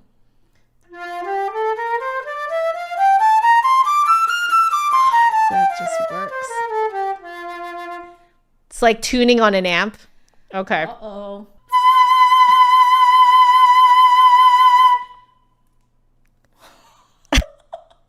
Oh my gosh.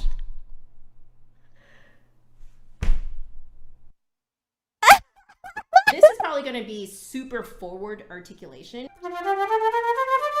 Okay, so these are the other flutes that I was trying, but I think what I did was, I think at the very end, right? I picked up the, yeah, I did. I picked it up again. How long did I pick this up for? I couldn't stop playing it, could I? Ooh, a little bit of that smiley embouchure. Okay. You see my eyes light up.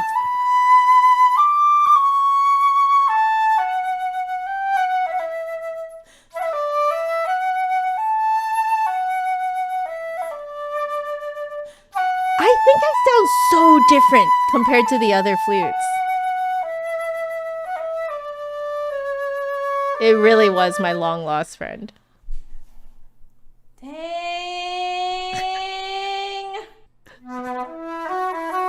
Yeah, I couldn't stop playing it. Yeah, because I was finally able to get that like kind of edgy, grounded sound that I always wanted in this song. This is Tumnus' Lullaby.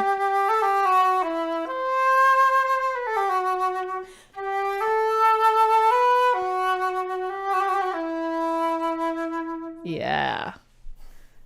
Okay. It's the sound I always wanted.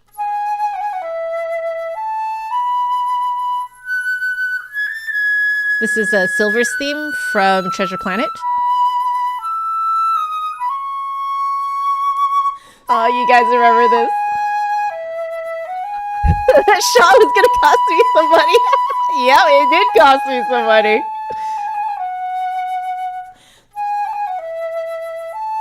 Yeah, I always wanted this kind of like pseudo penny whistle sound.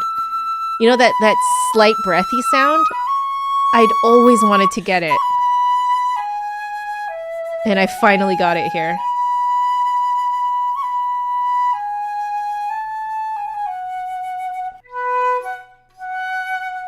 Oh, this is me trying Bach B minor sonata, right? You can tell I'm thinking of a business plan while I'm playing. It's not going to be an immediate thing. This is a huge chunk of money, so I need to. I'm really so in think about denial. it. If there's something I learned about being on YouTube, it's not making promises. Oh man. Oh man. Oh, that is great. Okay. So, as you can see, I was in this office by that point. So we had moved into this home that we have now been in for a really long time. This was kind of the I guess you could say is sort of the calm before the storm. So COVID hit in 2020, and then life for us, in isolation, yes, but it was still pretty okay. But in 2021 was when John's skin kind of exploded, and so I don't know if you guys I don't believe that anyone was like really tracking my like upload schedule or anything like that. So, but I did kind of somewhat disappear off like the face of the planet. And it's just because dealing with John's skin was actually that hard. It's tough.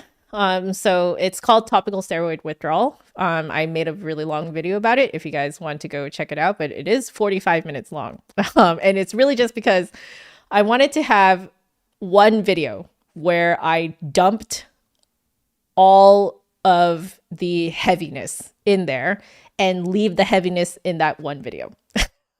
um, and yeah, so I was concerned about kind of my content output because I couldn't.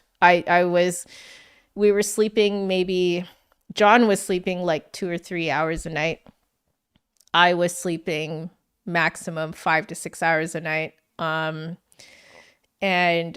it's not just the sleep, the lack of sleep, but if any of you have chronic conditions and or are a caregiver for someone with a chronic condition, you'll know how life sucking it is.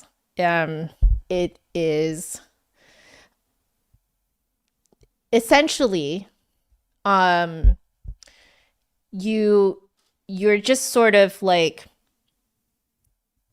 you lose yourself completely, you know, and you really just don't have the like mental energy to turn on a camera, let alone have the mental energy to like figure out flutes. To be completely honest, I'll be completely honest with you guys.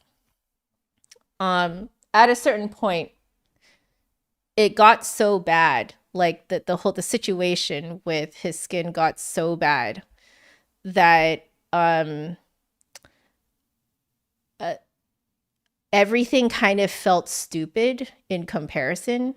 Like if you guys have ever been through anything really, really bad, like very life altering, you know, like completely changes your perspective, your priorities, your worldview, you'll know what I mean. That like while you're going through something really, really bad, it kind of makes every problem or anything fun. So any problem and anything fun, it makes everything feel stupid. Like you have this just kind of horrible sense of apathy of like nothing matters under the sun. I'm religious, so I don't know if you guys have read any of you guys who are religious or are Christian or Christian adjacent. If you've read like Job or Ecclesiastes, it's very much like it's that kind of vibe of like nothing matters under the sun, everything is stupid. Like why are we like what's the point? You know, like even the flute felt like it didn't matter to me, and I just grew insanely apathetic. And the Flute Center did not pressure me at all. I was actually pretty scared of it. Like I was scared of them pressuring me, but they didn't. In fact, they kept repeating to me like over and over, like, hey, you're fine. You're okay. We get it. We have family. We have loved ones. We get it, you know? And so I went kind of like, if you look at my content output in like 2021, 2022, there wasn't really much like at all. So, you know, to give you guys kind of the timeline, John's skin started to go downhill about early 2021. It exploded in July of 2021. We finally got the official diagnosis of topical steroid withdrawal in August. But by that point, we were actually considering moving away from here because before we got the diagnosis, we were wondering if his skin was reacting to something environmental. And we're like, if he's allergic to literally this whole place, we need to leave. And so we were actually investigating moving to Toronto. And that's why like we were like, hey, we're in Toronto. We might as well hit up the Flute Center, tell them we're going to be on that side of the continent, And so after we visited Toronto, we decided to also visit New York. And I think was particularly touching about our visit to New York was Phil Unger, the original owner of the Flute Center. And I think at that point he was still owner. But I think now he's handed that off to Julian. But yeah, he invited us to stay at his home. So we stayed at his home in New York, and they took us out. It was really lovely. At the same time, it was still really tough caring for John, but they gave us space. They were just caring. Yeah, I don't know if I ever told you guys that I actually stayed with Phil. And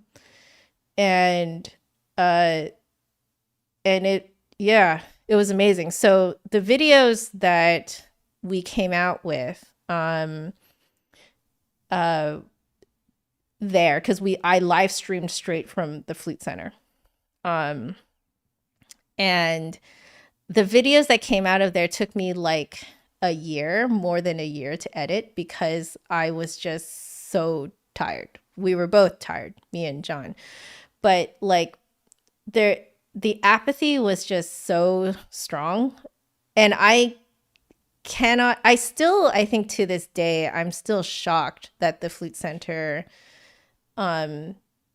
understood to such a degree that they totally were fine with me taking like a year to edit these videos.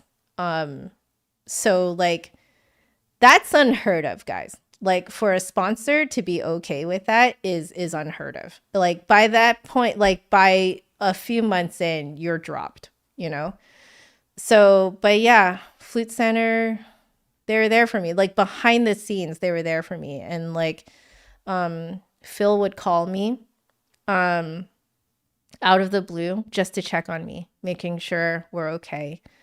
And it was never to like push for me making content or anything like that. Like it's always like, it's like having a second dad, you know, just kind of like calling you and like checking in on you, making sure you're okay.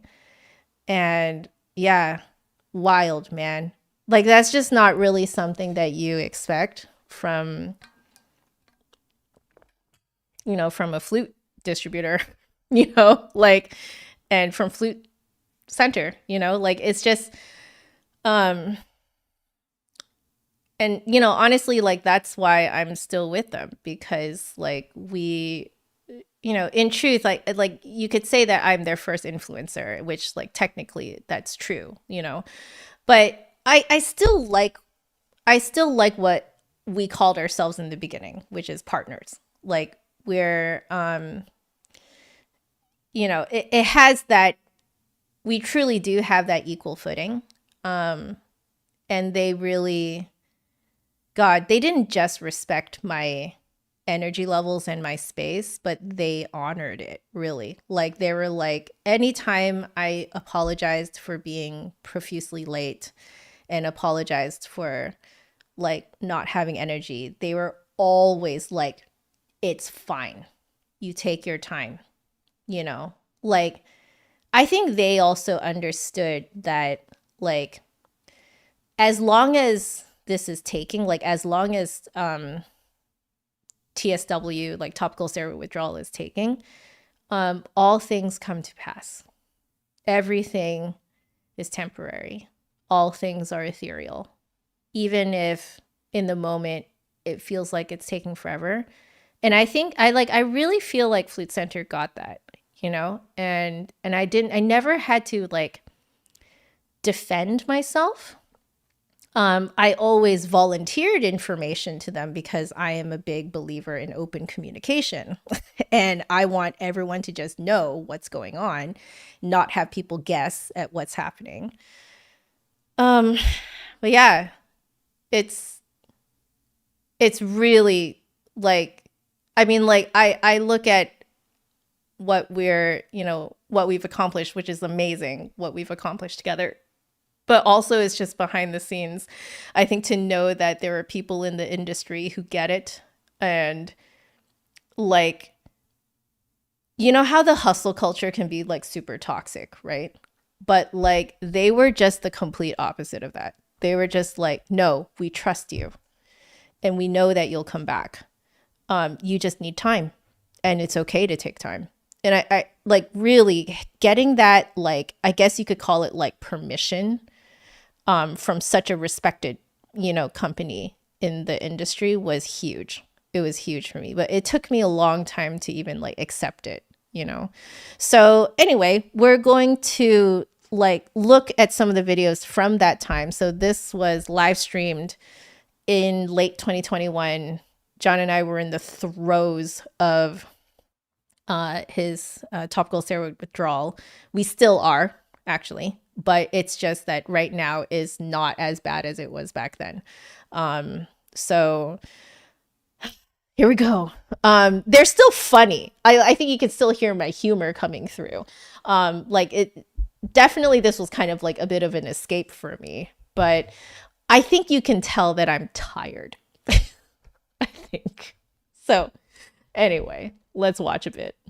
This video is sponsored by the Flute Center of New York. Please do not actually wear your mask like this. This is 100% not COVID safe. First one is ready for you. I want you to guess if it is a student flute, a pre-professional flute, or a professional flute. I'm feeling open hole. Some of the student model flutes are also open hole these days. So it is a B-foot joint. Let's see if it's split E. It is split E. Just from feel alone, I'm gonna guess it's not beginner. Does it have a C-sharp trill? Yeah, no C-sharp trill. I still have that shirt. It's super old now. Sure, because it doesn't have the crossbow thumb key, right? Oh, it's a little on the lighter side. Yeah, my personality is more subdued here. Do you guys notice that?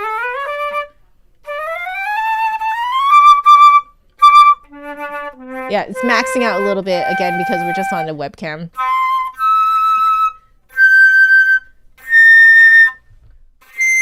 So it's really easy to go really high. And I have I went to noticed C7 that at this point. Pre-professional stuff tends to be very easy to play up high. Can't tell what brand this is. That is cheating. Okay, wait.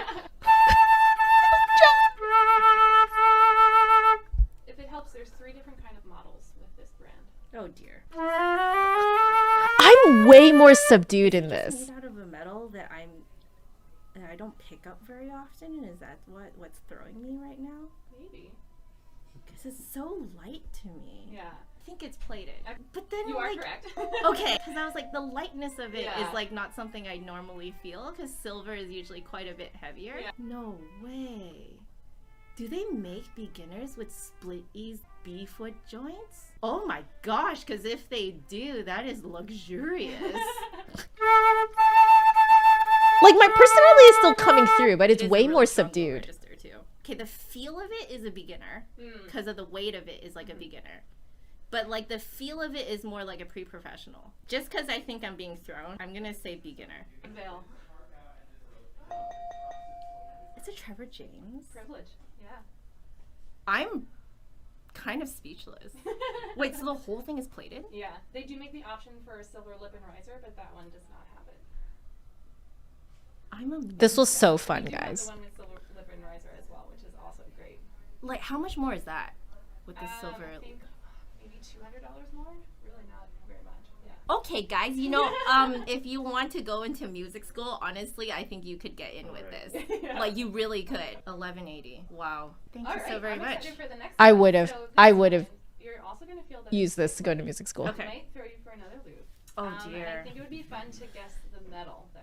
Oh, dear. And Okay. extra bonus points if you can get the. So going into this, I came up with these ideas simply because I thought it would be very remiss of me to not, you know, do this type of video straight from the Flute Center. If I am not incorrect, I believe I had brought a bunch of lighting. I brought my own lighting. I brought my own gear. It was actually kind of insane. I packed it all with me. And then I gave them these ideas of like, hey, I want to do this. And they were just on board. was just like, holy cow. So I again just forever grateful that Flute Center is like always on board. I cannot believe it. But I will say I was terrified doing this. This was definitely the moment where I was like, what have I gotten myself into? Like, what if I just make a complete fool out of myself? But I was like, you know what? That's kind of the point of the video, is to make a fool out of myself. So it took a little bit, but like I really had to kind of lean into it. You know, like I had to lean into the fact that like this might make me look stupid, you know? Oh my gosh. Okay. It's sort of to let go of that pride. the flutist pride, you know? So split E. C sharp trill. I'm feeling the lip hole, and it's quite big. Oh, this is quite a bit heavier. The tube actually feels quite a bit smaller too. Yo, this is really comfortable to me. Yeah. You agree? I could play that flute every day and be happy. Right? It's quite heavy this way. Probably because of the B foot joint. So I'm guessing the metal, right? Yes. It's heavier, so I don't think the whole thing is plated.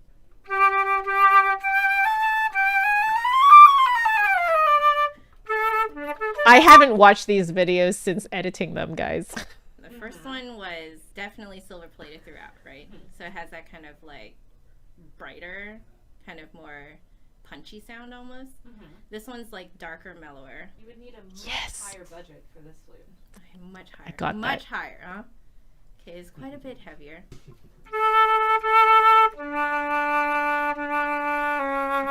Yeah. Again, at the time, a lot of YouTubers were editing like this. I'm checking like the roundness. You like of put a the little air frame.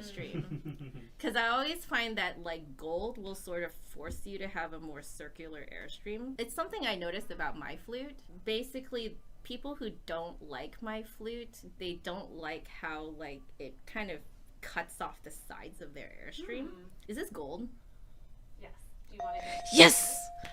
Ooh, guess the carat. Here's my thinking. My flute's 10K. This feels heavier. 14K? No. Is it 10K?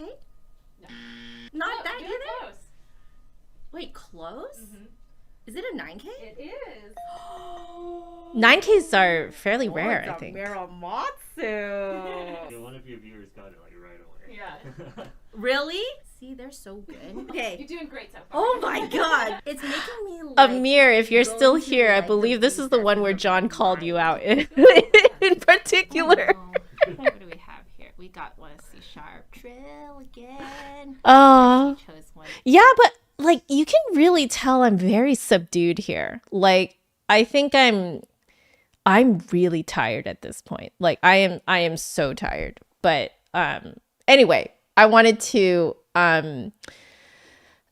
give a little look at You were right, B flat. you were right. the other one that we did, which was top 7 weird flutes at the Flute Center. This one did very, very well. I did not expect it to do as well as it did, because this was honestly sort of an off the cuff kind of idea. It was more that, well, I'm there, I might as well like try out as many strange flutes as possible. So yeah, let's watch a few minutes, but like I don't want to take up all the time. I from what I recall, I remember that I think it was G, which one? Oh yeah, this was the totally backwards flute. Because doublers tend to put a lot of air into them. Yeah, exactly. And it's a silver flute, It's all so- silver. This, All right, this one. I want to hear you playing Mozart with it. Oh no! This is a Powell commercial flute, but this one has 2 really funny things. This flute has a reverse B flat thumb. Normally, guys, if you put your thumb on the thumb key that's closer to the head joint, you get a B flat. This one is backwards. This one that's closer, that's normally This thumb is B flat, wild. is now regular thumb, and then the other one presses both down. Oh, that's weird to have that weight there. Well, much panic is happening. Yeah. Here! But that's And not Magic one thing. Mokichi! So this flute also has an open G sharp. You basically have to press your pinky key all the time. All the time. Unless you want to play a G sharp. G sharp is basically now G. Yes. Oh my god. Okay. So you guys will see that that's why on the back there is no. Guys, it took me so long to do all of these fingerings, like to do these little graphics. I did them by hand. I did them, well, I mean, you know, technically through the computer, but I was drawing them by hand. It took me a long time, but at the same time, I was like, I feel like I would be such an irresponsible YouTuber if I did not try to put in as much information as possible, so anyone who's never heard of the Open G Sharp system would still understand what's going on. So it took a long time, guys. Editing this it took a long time. No G sharp key on the back because there's no need for it. Magic Monkey T asks, why would this be done? Was this a factory error? I think it was just a matter of preference. I love John's voice. Because it was common to have those differences before and just started to evolve, and there was some point in time where this was just a matter of preference because these were custom made. Okay, Then got it. people could choose whatever mechanism they wanted. Someone preferred this. Okay. Chromatic scale. I'm already on the You can wrong see the thumb. twitch. That's weird. Okay. No!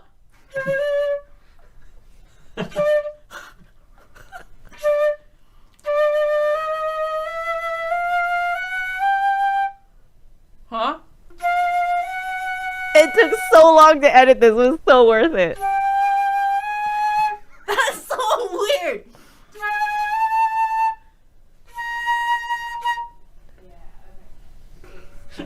I switched to the thumb B flat without realizing Without it. realizing it. Oh, it was because when I got off of the C sharp, I went right No, to you the were right, B went to flat.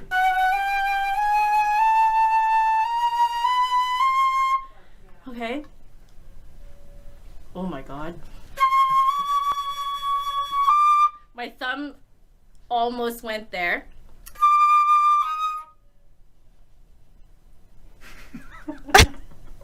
Wait a second. High E flat uses the G sharp. Normally, do I let it go now? You let it go now. I didn't realize how funny this was.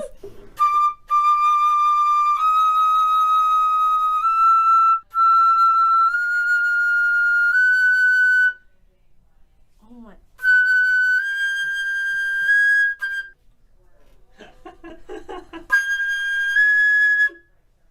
Love John's laugh. That was John's laugh. Okay, that's G sharp. No.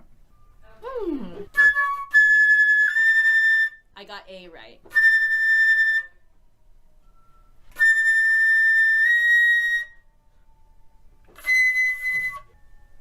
Wait, so high C has the G sharp down, so I have to not play it.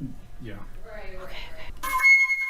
Okay, you know, I could see if you get used to it, it makes the high notes a lot easier. Yeah. Normally, high C sharp is this, but then you would just do that. Sorry, love. So now you want me to play Mozart?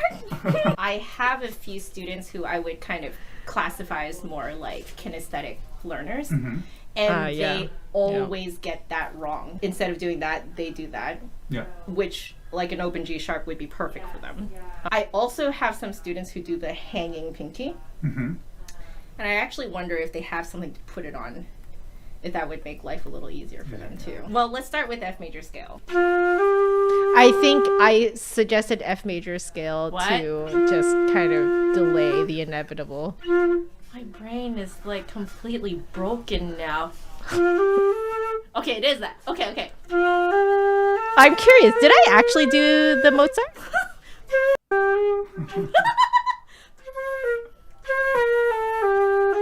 No! I love this. I feel like this really brightened my day. I remember feeling so happy Still on G. afterwards. Okay. Did I end up not doing the Mozart? Did I? Oh.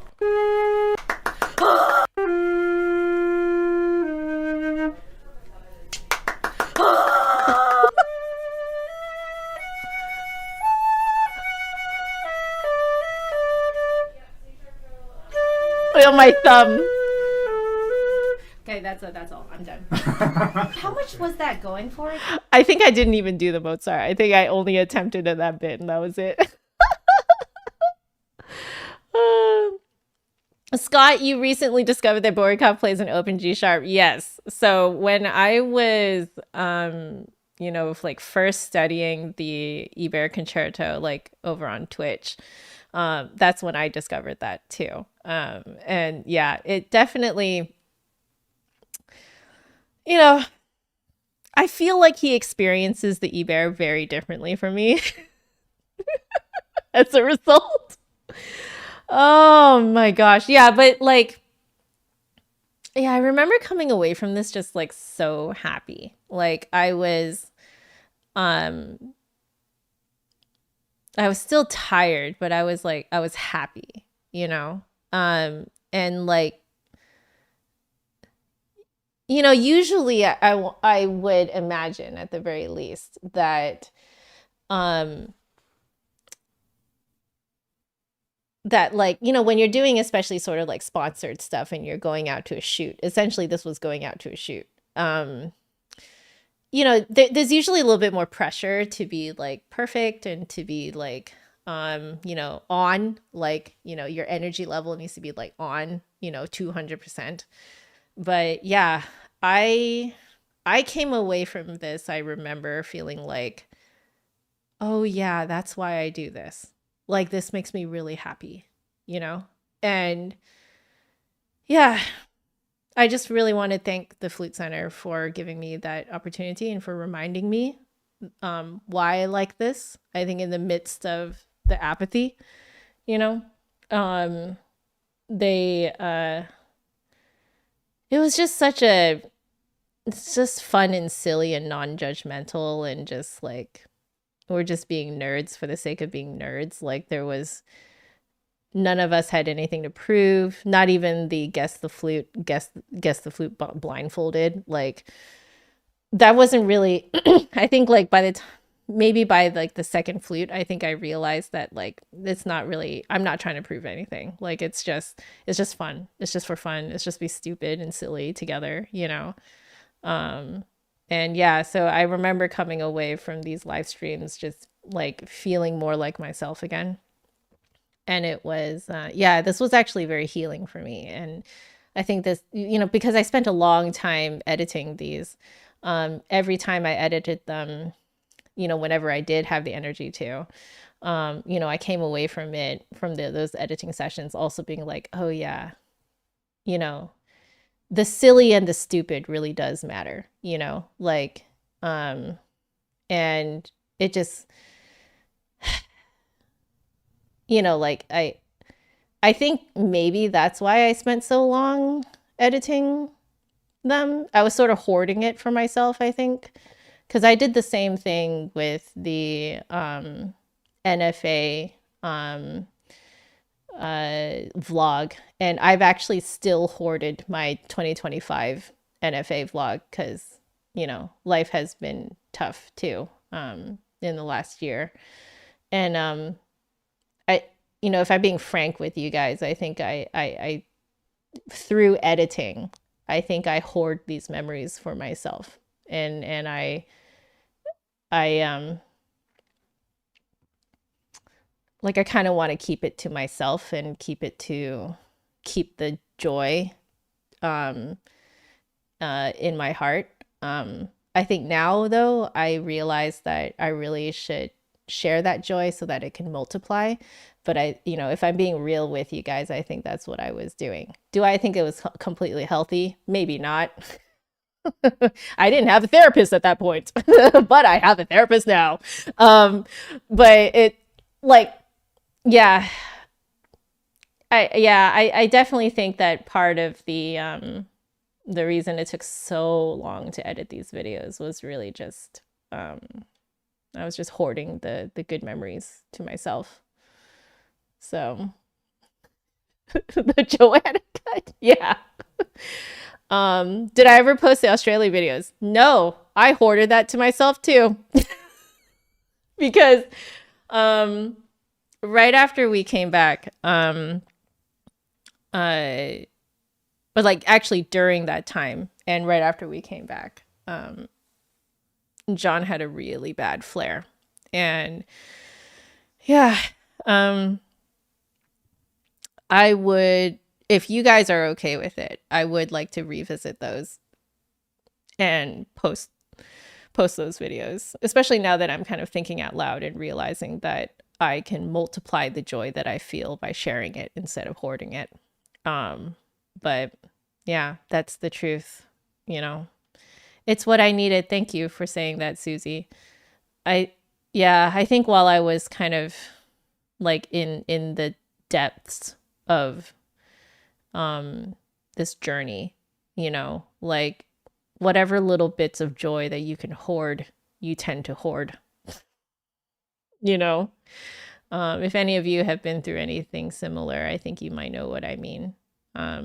You tend to latch onto things that do bring you joy and you don't want to share, you know. But, you know, I do feel that at this point, I've been working a lot with my therapist and been working on myself and working on, you know, my mental health, a lot over the last year, especially. So I think I'm at a point now where I'd love to share. So yeah, you guys get that.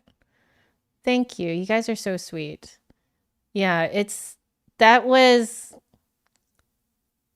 think it was really amazing that Flute Center was really kind of the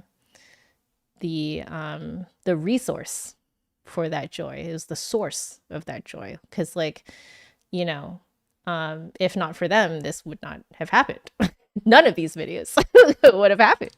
So anyway, I wanted to, you know, kind of take us to essentially NFA, the first NFA. That one I did post, but it took me a long time to post.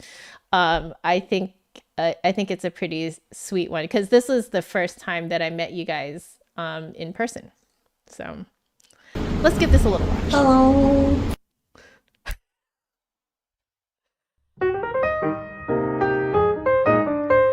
Okay, some of my sass is coming back. I feel like some of my sass is returning.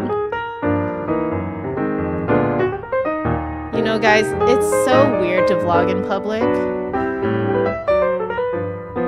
But I do kind of like how this turned out.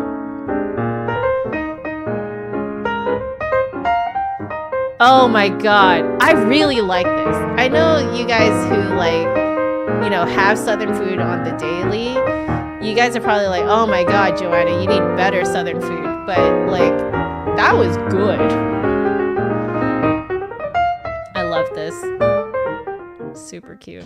Alright, hey guys, so before I completely drop dead, I thought I would do a little hotel room tour. Clearly this room was meant for a couple. Excellent, there's a hairdryer. Good, I did not bring a hairdryer. What I was the most surprised by, my stats is coming back. Tall ceilings. I don't really know if this camera is even really picking up just how tall I think it is. These ceilings are, and it now is that I'm watching giving it. me life. This hotel is the Crockett Hotel, and it's across the street from the Alamo. It seems like a lot of this is restored, as well I tried as preserved. so hard to edit the audio, guys. Oh my it's god. It's super cute in here. I really like it. I've been awake for 13 hours, and it's only 6:15. This was cute. I met up with friends in the restaurant downstairs.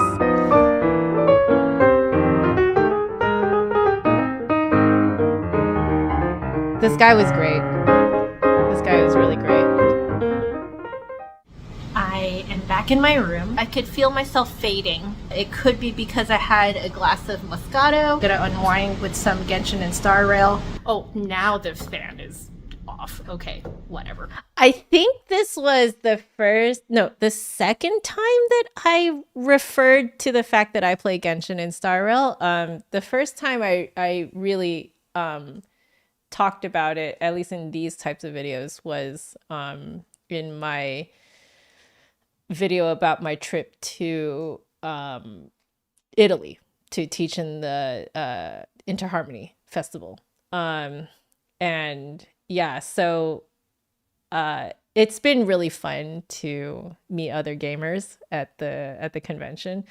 Yeah, just because I feel that we don't often talk about it, you know? Like, I still feel like we don't talk about it that much.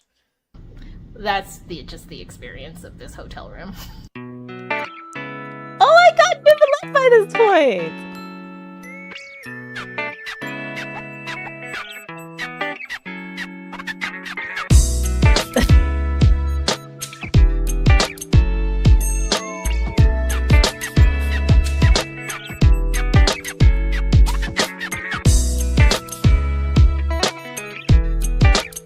Yo, I kind of like how this turned out, man. Like, now that I'm watching it after being so far removed from it, this is actually a pretty cute vlog. Oh, I love this bakery, guys! Oh my god. Yes, the almond milk latte was amazing. Oh, I told people about it so much at the convention. So, like, people, you know, I was talking to you guys. And oh, I still have that drawing. But I'm just gonna lower the volume a little bit so I can talk. But yeah, so this was awesome. But yeah, I told you guys too, like some of you guys were starving, so I was like, oh, I should tell you guys about this amazing bakery that's not too far of a walk away. Oh, this was fun. So let's see. Let's get some like on the floor action. You can turn it all the way until it. This was me trying the wind defender. It works, you can guys. Turn it out farther in lower winds or indoors. You still get the monitoring effect. Okay. But the adjustment's a little different for everybody because everybody's embouchure's a little different. So we'll start about right there, and if we need to, we'll adjust it forward or back a little for you. This is fine. And 1010, thank you for filming this. I appreciate it. You can lean all the way into it. Oh, I have to take a breath outside with Yeah. This was so fun. That's so cool. Yeah, the brrr sound you hear is the oscillation of the fan. I love it. I love it. Like it was a great time. So like, yeah, I feel like you can see some of my energy coming back. This was particularly like exciting for me because this is the first time I was doing a meet and greet with you guys. And I'm gonna do a meet and greet next week. So see you guys at NFA. But yeah, this was the first time doing a meet and greet. Flute Center and I had no idea what to expect. I ended up just kind of hanging around even longer than my meet and greet times, which is probably what's going to happen at NFA again.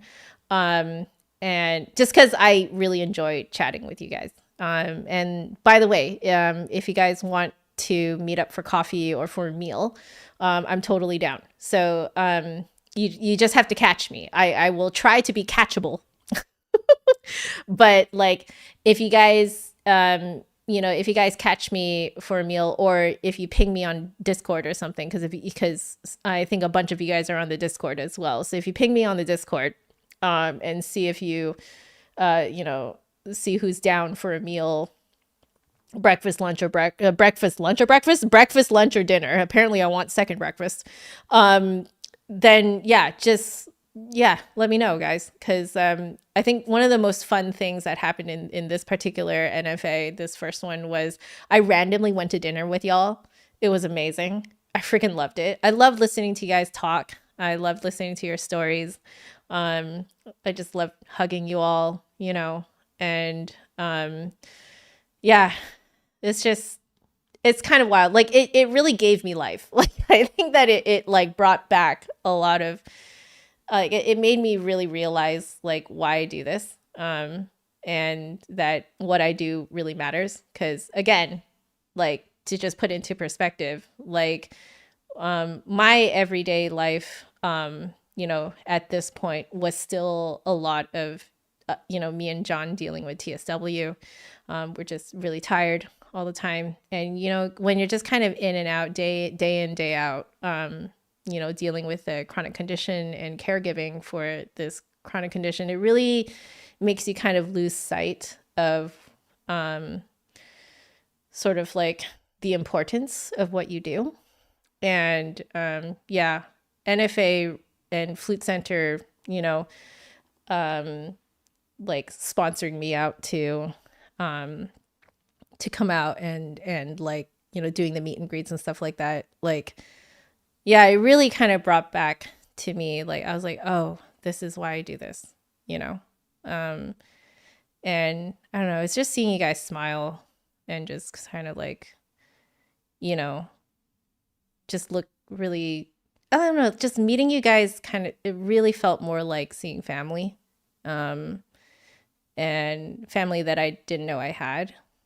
So yeah, it was amazing. So yeah. But that's pretty much my looking back at everything at a glance.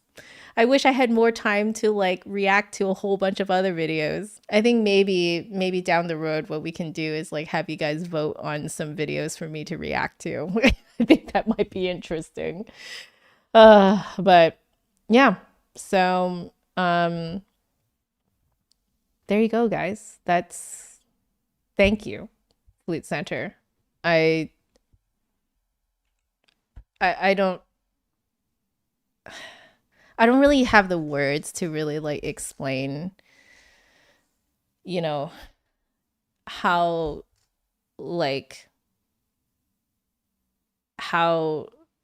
you know, Flute Center has actually really completely changed my life. And like they are so human and they understand what it means to be human. So yeah, we're still dealing with TSW, but you know, John's way more functional now, so my caregiving duties are much more minimal. It's just every now and then I have to pick it up again when he flares, you know, especially badly. But it's not kind of like a day in, day out anymore. So yeah, and Flute Center is still here, still open arms, just no questions asked. Like, yay, Joanna, you're back, you know? And it's just, you know, like I always come prepared being like, hey, this is what's happening and this is why. And they're always like, it's fine. We get it. So thank you, Flute Center, for being amazing and changing my life and changing all your guys' lives too, you know? Thank you guys for watching and for creating this community with me of flute nerds just being nerds about flutes. Yeah, you guys are the best. So there it is. We made it. I have 11 minutes until I need to teach a lesson, but I did it. I did it, guys.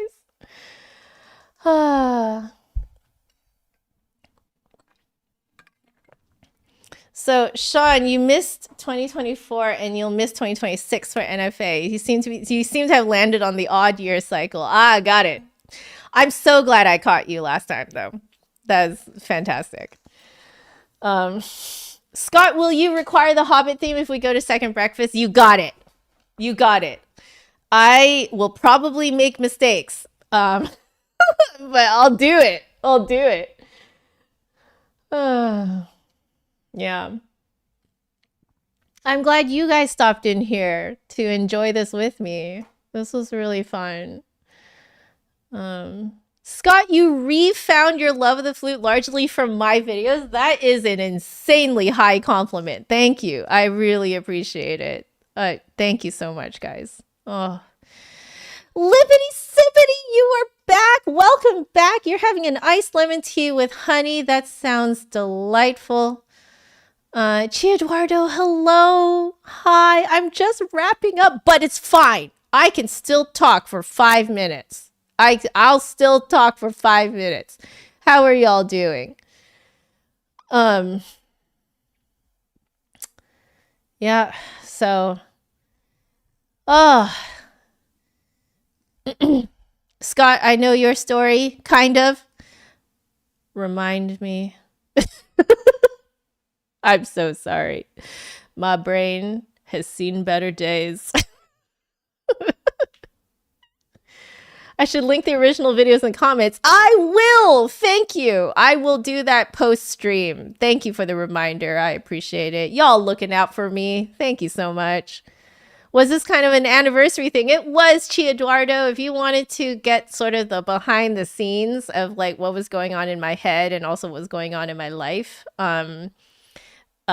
you basically, you know, at the time that I uploaded these videos, this is probably a pretty fun stream to do so. Oh, right. I remember now, Scott. You're right. You're 20 years off and you had toxic teachers. Right. Yes. I remember now. Yes. Sorry, my brain seriously has seen better days. But yeah, you know what? I think in my head, like, especially having gone through what I have been through in the last, like, you know, 5 years, 6 years. I think I especially feel that there, if anything has no point to it, it's being toxic about music. It's just music. Okay? Like, I think I was on the right track, you know, in the beginning of my career when I very sassily treated the flute like it was just a metal tube with holes in it, you know? Like, it's not really something to be glorified, you know? It's fun and it is shiny and beautiful and delightful and sounds lovely and brings joy, but it is not something to be toxic about. Like, there's no point to that, you know? There's no point in, you know, being mean about it. There's no point in bullying someone over it. It's just the flute, you know? And yeah, like I am so glad that, you know, I can help you guys, you know, enjoy the flute again for what it is, you know? Like, it is something to be enjoyed. It's not something to be, you know, sullied because someone else was being toxic about it. Right? Yeah, exactly, Cranky. Hi, Cranky. How are you? I'm so sorry, but I'm wrapping up right now, but I wanted to chat with you guys until the, like, 11th hour before I need to go teach my lesson. But yeah, music should bring joy. I completely agree. Completely agree. So, hey, I get it, Scott. Don't worry about it. It's I do get it. I do get it. But I am hoping, with the exception of next week, because next week I'm going to be in NFA, but I am actually hoping to do a live stream once a week again. And I'm so sorry that I've been MIA for the last like couple of months. I've been working on myself. I've been working on my mental health. And I feel like I am making some really good healthy changes and new healthy habits. And yeah, I feel like I'm getting my mojo back. It's coming back. I don't know if all the sass is going to come back because these days it is a little bit wise to be a little bit more politically correct than how unhinged I was in the beginning of all this. But, you know, If you guys want to know how unhinged I was, you just rewind to the beginning of this stream. See how unhinged I was 15 years ago. Am I still playing Genshin? I am, and John and I are very excited to watch the new the Genshin live stream preview. The for Snezhnaya. So we're very, very excited about this. We are day one players. In fact, John is a beta player, Genshin beta player. So yeah, we're very excited about it. We still play Genshin. We play Genshin every day. And Neuvillette is still my favorite character. I also play Star Rail. Star Rail has been amazing. Definitely darker, I feel. Although Genshin's getting really dark now too. But yeah, I'm also enjoying Star Rail. Just amazing pieces of art. It's like playing operas. It's amazing. You know. We all evolve. We do, Blue Moon. We do. Yeah, I know Snezhnaya is going to be amazing. Our sword-wielding traveler is going to wield a gun. This is like, what game is this turning into? So anyway. So Scott, you did find a flute. Not ideal, but a Miyazawa 101. That's a gorgeous one. Congratulations. Congratulations. But you discovered that you are a Sankyo player. Well, now you know what you're looking for. It's always good to have, like, have that flute that you know that you want to get, like, kind of like in your radar. That's a good thing. And don't worry, no such thing as FOMO, okay? So it's kind of like, technology, like phones and stuff like that.